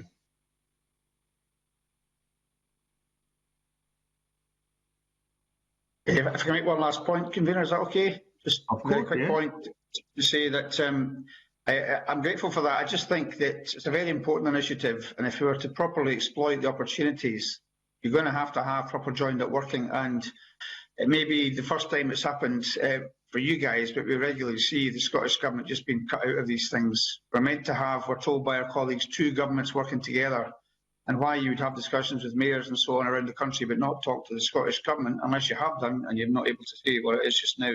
It's not going to get its full effectiveness. I'm also a bit surprised the FSB wouldn't have raised the issue about much smaller and medium, much more smaller and medium sized businesses in Scotland proportionately. But it'd be useful to get information back on the consultations that were held, and I would thank the panel for the responses. Okay. Any comments on that, Minister, before we move to the next line of questioning? I think it was just again Mr Brown asking about formal discussions with the Scottish Government before Kickstart was rolled out. Well, I know that there was extensive conversation across the Chambers of Commerce's. I know that Scottish colleges and local authorities are linking in as well, and that we are linking in on the broader matters as well around the Young Person's Guarantee, about Fair Start, and that we continue to understand the needs where matters are reserved or devolved, and so that we can link into that. I know Margarita was part of the Youth Guarantee meeting, so I recognise the challenge. And I'll absolutely make sure that we continue with the strongest engagement, which is exactly why we've got local recovery plans and links and understanding into local authorities and employers. So I would like to think that there isn't a missing out here at all, but it's something obviously we'll take away. I will say, though, because this was stood up in such short order, the breadth of engagement we did as much as we could, and we were certainly involved with the Chambers of Commerce. We couldn't have delivered the gateways without support from Chambers of Commerce. So they've been really key, and they're providing fantastic gateways. Okay, thank you. We'll move on to the next line of questioning. Mark Griffin. Thanks, Convener. I just wanted to cover an area I covered with the previous panel as well, just about access to face-to-face services as a result of the pandemic. I know a lot of my constituents valued the ability to be able to go into a Job Centre Plus with the phone or the tablet, just to use the Wi-Fi to keep up with their job searches. And I was just wondering how the operation has changed to support people who are digitally excluded, who are perhaps now shielding, now that face-to-face support has been reduced so much. Well, firstly, and thank you for that, and I think it's really important, our most vulnerable customers and those people most excluded have been at the heart of our thinking in terms of keeping all of our job centres open throughout the various peaks of the pandemic and the lockdowns. I think, and I'm so admiring of our teams who are at the front line consistently supporting people through this point, and I'll let Margarita to come in on this point. There's certainly been a balance that we've had to strike in terms of pivoting as many staff as possible into actively processing and supporting claims. There's one figure that always sticks out in my mind of 27,000 hours additionally worked over the Easter bank holiday weekend. And that was up and down the land by people who don't always process UC claims. I know senior management to all different people across DWP, all hands to the pump. So we've been very mindful all the way through of the most vulnerable. It's the other reason that when we link in with our focus groups and we do our job centre visits, and we're doing further virtual ones, disappointingly again this weekend, but where we always listen to our work coaches about what they need, and the value of face-to-face is so important, hence us doubling the number of our work coaches. But I'll let Margarita come in on this one as well, if I may. Of course. Thanks, Minister. Yes, I led on the retaining opening of all the job centres. As I said earlier, I lead on health and safety, and it was really, really important to us that we were open for customers that needed our help through their vulnerabilities, but also that our colleagues were very safe. So during the period where we had the lockdown back at the beginning, I led the project, which meant that we installed about 1,000 screens across our job centres, 6mm security screens, so that colleagues were safe, they would wear their mask, and the customer would wear the mask when they come into job centres. So it's a very safe environment for the customers that can't come on the telephone or digital means to do that. And that's been really, really helpful to customers. We've got all the things that you've seen across offices in terms of our sanitisers, our 2 metres marking, all to keep our colleagues safe, but to give customers somewhere to come if they needed our help. It's really helped as we've now set up a trial alongside the 1,600 colleagues we've got at home with Kitchens now. We want to learn from that about how successful that's been. And we've got a group under our Director General JP Marks looking at what the future operating might look like in light of the benefits that we've seen from the way that we've operated to make sure that we reach people. It's also given us the opportunity, because Universal Credit is online, that, for example, we've got virtual work coaches that work here in Glasgow at Northgate who are talking to people on the islands to give further support in light of the enhanced numbers that we discussed earlier. So we don't want to lose any of that. We want to look and see what the positives were from that and work to a better operating model. It's all about customer-centric services, making sure that we segment our customers. Somebody mentioned earlier about those that have been unemployed for a long time, make sure we get the right level of support to each of our customer types.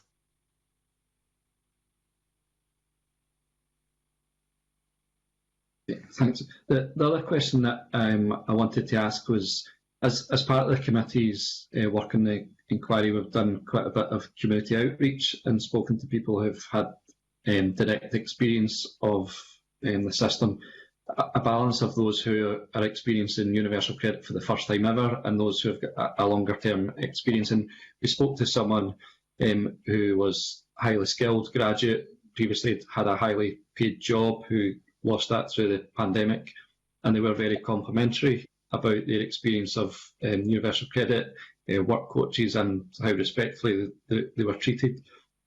But I have to say the experience of those who were perhaps from low paid, low skilled, a longer term experience of universal credit weren't as complimentary of how their engagement with the system had been. And it was just to ask if the department have a different approach to clients who have a longer term experience with universal credit to those who are experiencing the system for the very first time through the pandemic.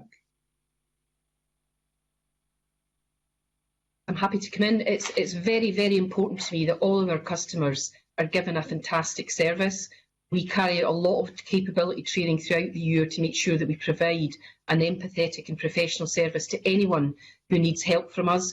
And I'm happy to look at, across Scotland, any issues anyone might have in terms of, we have a safeguarding team, we have 7 safeguarding people that work full time on looking at journal entries, commentary, letters from customers, and we make sure that we learn from any commentary in there that could be seen as negative. And we make sure that all colleagues, I do an all-colleague call every week, I talk to our colleagues regularly, and we call out things like that, so we have a conversation about it, how we could do better next time. And the key thing from our safeguarding leads is that they give us information so that we ensure it never happens again to another customer. So I don't differentiate between any customer other than what is the products the work coach would use to make sure that they get the best support from us during these difficult times. Okay, thanks, Convener. Okay, Pauline McNeill. Well, can I say it's good to see the Minister at the committee, and I have to say, in all honesty, you have a lot more passion for some of this than a previous Minister that were questioned, but I won't name names. So I'm really pleased to see you've got a passion for young people, and I've got some questions for you on that. But could I begin asking Margarita about what she just said to Mark Griffin? So likewise, I have a lot of experiences that give me cause for concern, which I have raised. So one of them is that I have 2 or 3 cases of young people who probably through, well, one of them was shielding, for example, and a lot of shielding young people find it very difficult to have social interaction, having been in the house for 4 months. I have one case of someone who waited all day for their appointment and it never came. And also there are service, even in Glasgow, there'll be mobile phone service issues. So if you miss that call, it seems to be quite hard to get that call back. Also, I've had 2 or 3 cases where young people particularly weren't told about the job support payment, and also I think there was an additional shielding payment, and I've had to write on all these occasions. So I am concerned that there are quite serious gaps of what the work coaches are telling people. And lastly, I suppose it just cuts the chase on this. Some people do, from experience, know how to work the system. That's a fact of life, has been my experience. So they know what boxes to tick or what things to say. But a lot of people actually don't understand the system and may not get the benefits they're entitled to. So, I mean, anything you could tell me about how we could try and sort those issues would be really helpful to me. Well, Thank you. Sorry, Margarita. I don't know if Margarita was going to come in, but I'm very happy to pick this up. But I think, as Margarita implied, I don't know if you want to come in, Margarita, and just pick up on those specific issues, and then I'll answer on the broader points. Yes, happy to. Thank you for letting me know that there are issues with the service. I'm very, very keen to understand who those people are, what the issues are, so we can help. I think the fact that we've left our job centres open is precisely for that reason. There are some people that need additional help and support, and that's why our work coaches are there ready to speak to them and give them that advice and support. We come across cases that need additional help. If I give you an example, just lately we had a youth customer who suffered from dyspraxia, struggling to find employment, shielding, as people mentioned earlier, and we've managed to find a job that works virtually, so he's working that online at the moment, and we've given further help and training through digital skills with using our flexible support fund. So we will find answers. We've got great products available to us to help out, so please keep raising those issues with us. Let us learn from them, and as I say, our job centres are open for those that can engage with us digitally and on the telephone. Is there a checklist of things that the work coaches are meant to go through? And also this question of, if you phone someone at the time, so obviously you can't always stick to time, is there anything in the system that says you make sure you get that person, or they know? Because if you don't know when the work coach is going to phone, then you're going to miss that appointment. What we do is, there's obviously the Universal Credit Journal, everyone has got a journal, and what we do is we alert the fact that there is an appointment due, and obviously people are not coming into our office just now for various reasons, COVID obviously, and therefore we use the journal a lot just to keep in touch to make sure that they have that opportunity to talk to us. But as I say, if they feel that they need the help, the door is open to come and speak to us. And if people are having difficulties, it's important that they let us know so that we can work that through with them. Thank you very much. Can I ask the Minister just about, so there's a lot of the schemes are trying to identify those who are furthest away from the labour market. I mean, it's a phrase I've heard many times. I'm not sure I fully understand what it means, but I just wonder if we need to make some adjustments to what that's really driving at, just because of there's been a lot of changes in the world through COVID, and also to what extent will the DWP take into consideration that we've got deeper mental health issues with people actually struggling to engage, and will the DWP take that into account? Thank you. Yeah, thank you. A really important point about the changing nature of mental health challenge. The impact of the pandemic on mental well-being.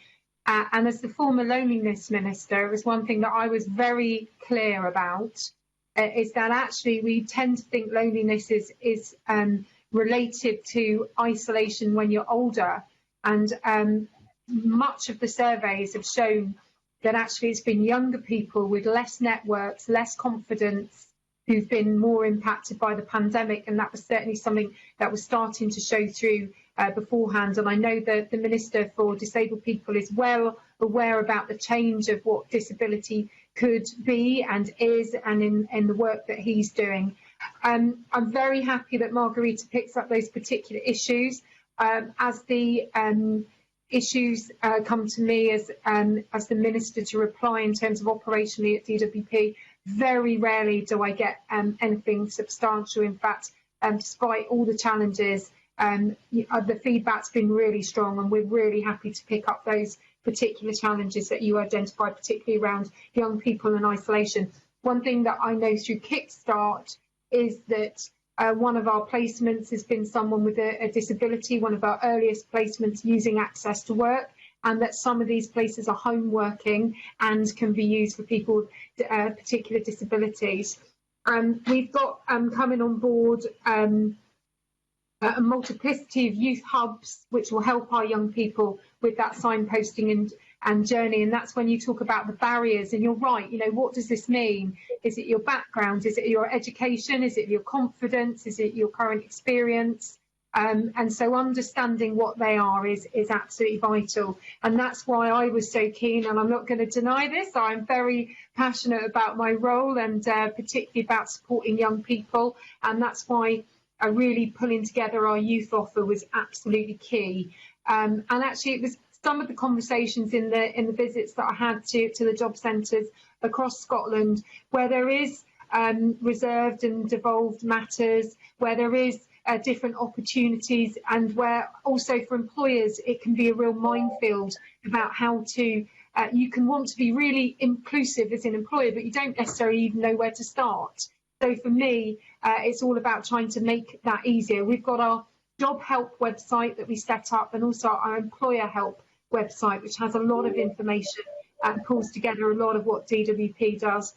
I am so admiring of our work coaches. They are continually getting messaging and updating and how to support people, and just keeping up with that alongside their work coaching role is very significant. But our youth offer, I think, will be really important for 6 or under 25-year-olds, and making sure that that really covers what's available in their local area. Many of them are being delivered with local charities, they're being delivered with local authorities and local colleges, and so that gives people the opportunity to understand traineeships, apprenticeships, the fact that they could go back into education, and any other help that they need through our mentoring circles, basic maths and English help. There's lots of things that we can describe and prescribe to people once we know their circumstances. I've always found it very strange that we're not allowed to treat people as individually as I'd like at DWP, so I've striven to make sure that we do. I think Jonathan's keen to come in and say more also on our youth offer. Yes, just to expand on that a little, because I think it is relevant to the point that was raised about the different sorts of challenges that some younger people are finding they are experiencing in the context of the pandemic.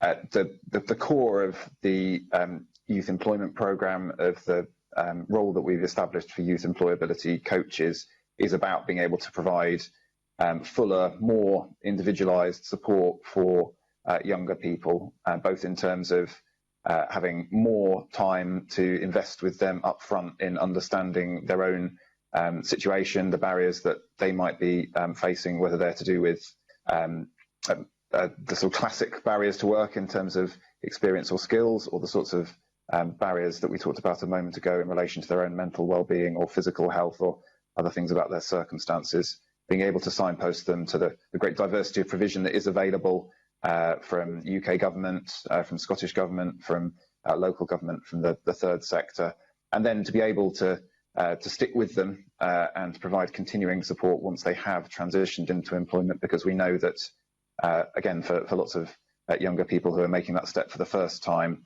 the initial period in employment can be quite challenging as well, and having support or dealing with the ups and downs of work when you're coming into that world for the first time can be really important as well. So I think our offer really does reflect that need for more intensive and more individualised support for younger people, particularly in the context of the way the pandemic has played out.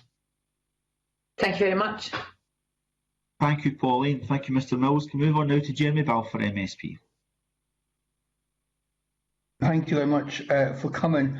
I suppose I just wanted to explore a wee bit further the issue around disability and getting people with disability back into employment. Clearly, there are going to be a lot of pressures on them. And I'm just wondering specifically, what lessons do you think we can learn from what has happened in the last few months to help more disabled people get back into employment? And what work are you doing as an organisation to target in a positive way those with disabilities to help them back into employment. Minister, do you want to kick off? Yeah, so this is an absolute priority for me. So we're talking about people with barriers who may have felt more left behind, and today is the International Day of people with disabilities. I've got my purple scarf on, and I think it's really, really important to understand the opportunities and so much that having a more inclusive workplace can bring to you as a business, as an organisation. And as I say, in some of the engagement that I've had with employers, lots of people have wanted to be more inclusive for lots of various reasons. They're busy doing the day job of running the business. They want to have more local and input and understanding, but they just don't always know how to go about it. So it's a big focus for us here at the department, and the Minister for Disabled People is doing a huge amount of work on this. And obviously we've made sure that while the pandemic's on, we've been able to support new PIP claims and support people through this process and make sure that they are not feeling left behind or isolated. The design of Kickstart has been absolutely key as well for this, to make sure that the placements are treated like regular work, so existing schemes like Access to Work can be used, so that young people can discuss their options with their work coaches. And this again goes back to understanding our claimants and their needs and why they're engaged with DWP. And so we're engaging with employers on things like disability confident, and it's absolutely crucial that we use all the opportunities that we have as we rebuild the economy to engage and be more inclusive. In terms of work coaches, absolutely, it's all about a can-do attitude and understanding what claimants can do. And as I said earlier, some of our Kickstarters already, we've got opportunities for working at home, etc. And the fact that the Access to Work programme covers that as well, I think is really, really important. So it's at the heart of everything we do here at DWP. And I do think, and I go back to the Care Academy, some of the chaps had impacts from, outside work and long-term health impacts, which, sometimes means that people don't always know what's possible in terms of their employment because things can change. My father was actually made disabled by an incident at work. And I think it's a good reminder to us that actually disablement can happen at any point in your life and can really change and impact what you can do and your finances. So we need to make people understand that as well and really support people. So it runs through the heart of what we do. And if Margarita, you want to come in on some of the interventions that we've got across Scotland, I'd be keen for us to share them. Thank you, Minister. Yes, just in terms of access to work, during COVID in the access to work, we've supported assistive technology, office furniture, virtual support, support to transfer equipment from the workplace, wellbeing support plans and coping strategies to support home working, which has been really important. We continue to dedicate our disability employment advisors. We've got focused colleagues in each of our job centres that help people that need extra support from us. A recent example, if I can give you, in one of our job centres, someone who'd been 7 years on carers, very apprehensive mental health issues, came in, so we had a gentle conversation about what he thought he wanted to do, and we got him started on volunteering, and fast forwarding, he started on Monday the 30th of November as a mailroom assistant, and it says it's just transformed his life.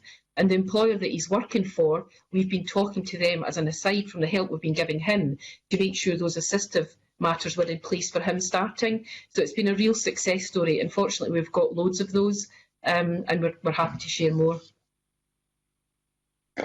Thank you. I'm actually helpful, and I should have said at the start, just to say thank you to all the work that the DWP staff do in Scotland, but particularly in Lothian. I've had a very positive engagement in all my job centres, and very impressed with what's happening actually on the ground. And I have no further questions, Convener. Okay, thank you, Mr. Balfour. Rachel Hamilton. Yeah, thanks, Convener. Marguerite, I'd also like to express my thanks to the DWP. I visited the Galashiels Job Centre Plus just after I the COVID restrictions were lifted, and I was blown away and impressed by the work and the positivity that they exuded. So thank you for that. The question actually follows on from Jeremy Balfour's questioning and goes to Marguerite initially. The 96 million Fair Start Scotland flagship scheme by the Scottish Government. I understand that the DWP work coaches refer people on to the Fair Start Scotland scheme, and I know it's been affected by COVID, but only 14% of people are into sustained employment in a year following, and those who've started the Fair Start scheme, only 51% actually they actually left early from the scheme. So I wondered what happened, Marguerite, if you could talk the committee through what happens to those individuals that are failed by that system. What options are there for those who are furthest away from the employment ladder, and including disabled people? Thank you. Yes, I mean, just in terms of some of the figures on Fair Start, it's a fantastic scheme that we take part in. I meet the Scottish Government colleagues regularly just to discuss through how we best use all the things that are available for our joint customer base. So we've had 42,784 referrals, and 64% of those have come from our work coaches. It's a very important part of the tools that they have to offer customers in terms of things to support them. So it's a really important part for us. And as I say, we have regular conversations just to discuss through the complementary nature of what we're able to give customers across Scotland. Really important. It is really important for us to understand why that would fail, and we do follow up on each case to make sure that we can talk to Scottish Government colleagues about that. One of the examples more recently was we were talking about, was the 16 hours a barrier, and that was something that Dominic Monroe and I talked about, and that was changed subsequently just to give greater access to more people. So we do address each of the failures just to see what we can do about that. Okay.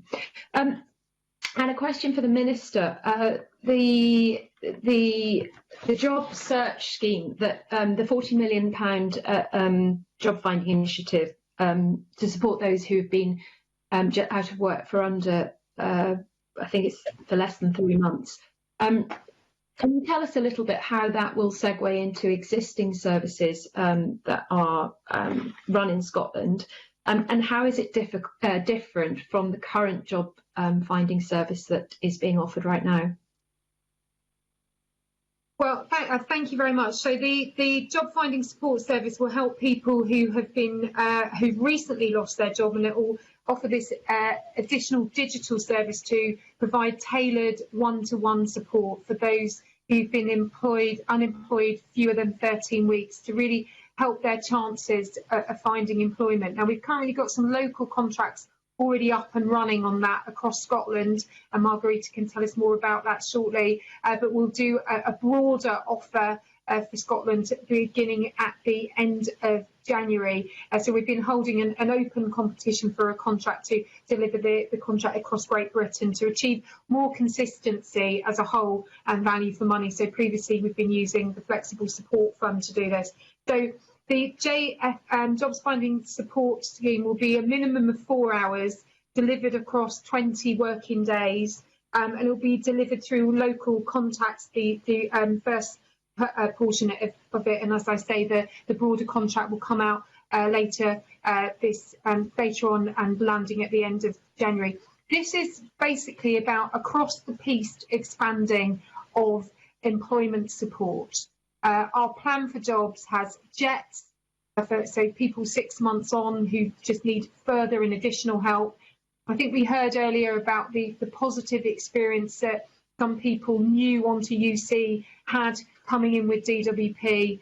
Those people tend to have more confidence, broader networks. They're not used to being in the system and in the process. So if we can deal with them quickly, effectively, linking in between job finding support and our work coaches, then the chances are we can boost them out back into the employment market. So it is different from existing services because It's not necessarily about some of the things that we talked about earlier about the health conditions, the disabilities or the broader barriers. It's about those sort of quicker fixes.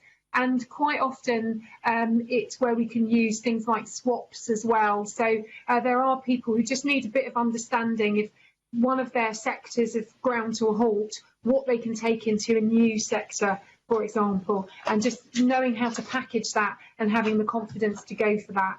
We talked about our sector-based work academy programmes earlier. They are brilliant as well. That's where you've got an existing vacancy, you're working with the employers, and people get to do some training and understanding about that sector. I've seen it, for example, with people with a retail and the logistics background, and they've actually then been able to pivot into the construction sector, for example, but they didn't necessarily know that those skills were the right ones. So it's a question of selling themselves. And with a lot going on with the pandemic, with the sector grinding to a halt, your confidence affected, your financial worries, everything going on, it's just that extra and over support as part of our plan for jobs. And I do think that's really, really important to, as Margarita said, to segment people, to get the right support to them and for them, so that we don't end up with people longer term with more challenges around their confidence, their networks, etc. And we've definitely seen through our PACE partnership and our rapid response service, these are for people with redundancies, that we know in Scotland areas such as manufacturing and construction is still buoyant. So we know particular areas still have vacancies and are still buoyant, and it's just helping those people newly unemployed to recognise where they could be turning their attention and what they could bring into those sectors. Yeah, it's actually one thing I was going to follow up, Minister, was you mentioned there about the sectors that are still buoyant. We know that unemployment is likely to soar and that young people will be affected. The 4 hours that's on offer, I presume the contracts will be for people with quite a broad experience who will be able to allow people to pivot, as the word you used, pivot into new skills and actually looking at the skills that they currently have. Because 4 hours isn't a long time. I mean, I suppose 4 hours is quite a long time digitally. But I suppose, can you just outline the aim of ensuring that people in hospitality and retail will be able to get new opportunities to go into different jobs that perhaps they didn't even think existed or perhaps they weren't capable of? Yeah, so I think exactly as you describe, I think this is one-to-one about knowing what you've got that you could move into another area. There's some people, certainly if you look at, say, the airline industry, 20, 25 years on, you're suddenly having to do a CV or an interview. It might be online. It's just not something that you're used to. So you'll have the opportunities for mock interviews, be part of an online group to discuss and go through different sessions of what actually will really help you. And I think Jonathan will say more on this. We can then, as you say, tailor specific advice for particular sectors and really help those people in terms of job matching. And it's really to help the additional capacity that we need, because our work coaches are very busy. And also, as I said earlier in the session, I'm really keen to try and address some of these structural issues in the labour market, where we do need people in the care and construction sector, where we have got ageing workforces, where we have got lack of skills such as digital. So there's an opportunity there for people to come across to new sectors. But I'll just let Jonathan come in quickly on JFS. Yeah, as the Minister says, the JFS scheme is designed to be targeted on one particular group of claimants that we're seeing. So those claimants who perhaps do have more recent work experience are more ready to go immediately back into the labour market in terms of their skills and qualifications, but may not have undertaken job search recently. And so the JFS support is particularly focused on the sorts of things the Minister's talked about that will help them to re-engage with getting work quickly, whether that's around CVs or interviews or whatever. But like the offer for all of our claimants is also the sort of the tip of the iceberg in terms of being able to point them to more in-depth provision that they might benefit from. So to use the cases that we were discussing here about people who might be looking to change sectors or to change provision, there's of course a wide range of skills provision from the UK government, from the Scottish government in Scotland, including apprenticeships, traineeships, other skills programmes that they could be pointed towards. The purpose of the JFS provision isn't to substitute for that, but rather to provide people with that top layer of support to help them identify what might work best for them and to give them the immediate ability to get back into searching for a job when they may not have done that for quite a while, because they may have been working in one profession, maybe for one employer for quite a long period of time. So it's a targeted offer for that group. Thank you. Okay, thank you. We'll move to Tom Arthur. Thank you, Convener. Question I have for the Minister is a more sort of general and forward-looking one, and it's to ask how she envisages the employability support landscape evolving and developing over the coming years as we respond to the longer-term challenges presented by the pandemic and how we respond to the economic wake of it. So clearly there's a lot of focus on what we're doing in the immediate term to address the crisis, but I just wonder if the Minister has any reflections what will be required in the coming years and what and if she could perhaps describe and articulate how she anticipates packages of support will evolve and develop. Yeah, I think this is really an important point, actually, because I think I'm very proud of what we stood up very quickly through our Plan for Jobs, whether it's JETS or JFS, Kickstart, and the way that we've evolved our offered digitally. And we know that the employment map is changing because of how people work, what people have taken from COVID that they like, that they don't like, etc. And that will, of course, change the labour market. In fact, I remember meeting with my labour market team in January, where we were starting to try and map this out ahead of this pandemic. So, you know, less than a year. And I remember, and apparently I said, what about that virus in China? Do you think it's going to have a big effect? Which apparently I do, it is limited. But at that point, we were really focused on the people with the broadest barriers who hadn't seen the opportunities in the labour market, where there was starting to be, you know, the skills gaps.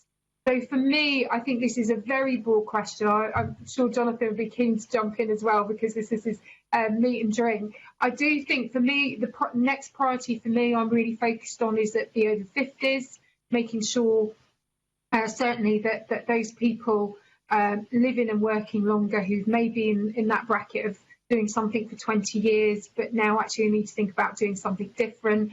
I think we need to, as a country, and we're talking to our young people and we're coming together, be really honest that this is a life of jobs. It's not a job for life.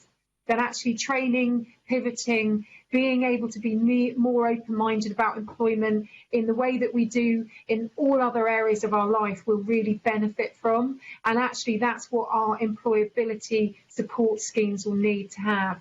And I'm very conscious that when we're talking about upskilling or reskilling, we don't talk about it in a negative way, as if things that have gone before are not valuable. They're extremely valuable.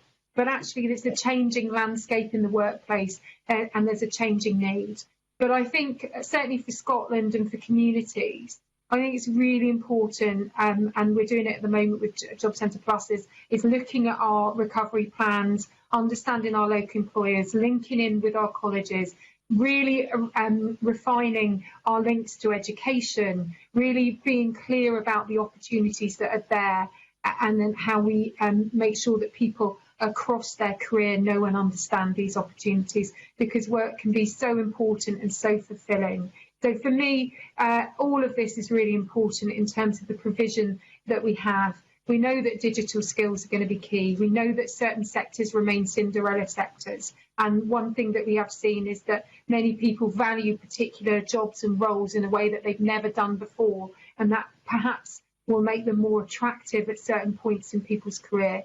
I love the idea of teach last, people who come into education or in training and share their experience in a particular sector or role and inspire the next generation through. I think there's lots of things that we can do to try and be positive, but I would think it would be wrong of me not to let Jonathan come in, given that this is his meat and drink day to day.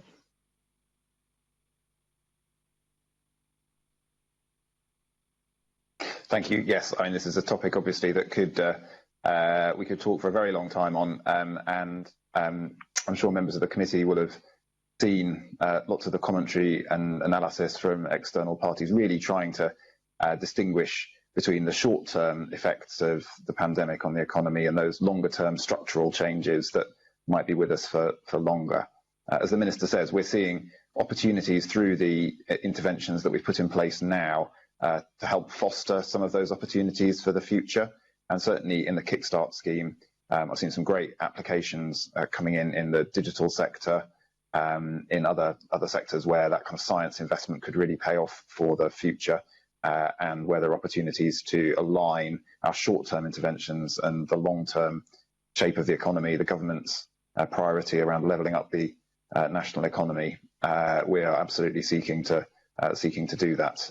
But yes, there's probably more than enough here to have another hour or two of discussion on. I'm conscious of the time that we've got allotted. Yeah, we do have another hour. It has to be shortly, but Tom, do you have another question before we close this session? I'm very grateful to the answers, but I'm conscious of the time, convener, so I'm happy to stop there. Okay. It's been a very worthwhile section. Can I thank the Minister and your officials for your team for being along here this morning. We genuinely hope this is the start of an ongoing dialogue with the UK government and your agencies. I think in behalf, there's thanks in the chat box, but also on behalf of all the committee members, thank you for your time this morning and helping us with our inquiry. And that concludes agenda item 2. And we now move to agenda item 3, which were previously going to take in private and on another platform. So now close the meeting for the time being. Thank you, everyone.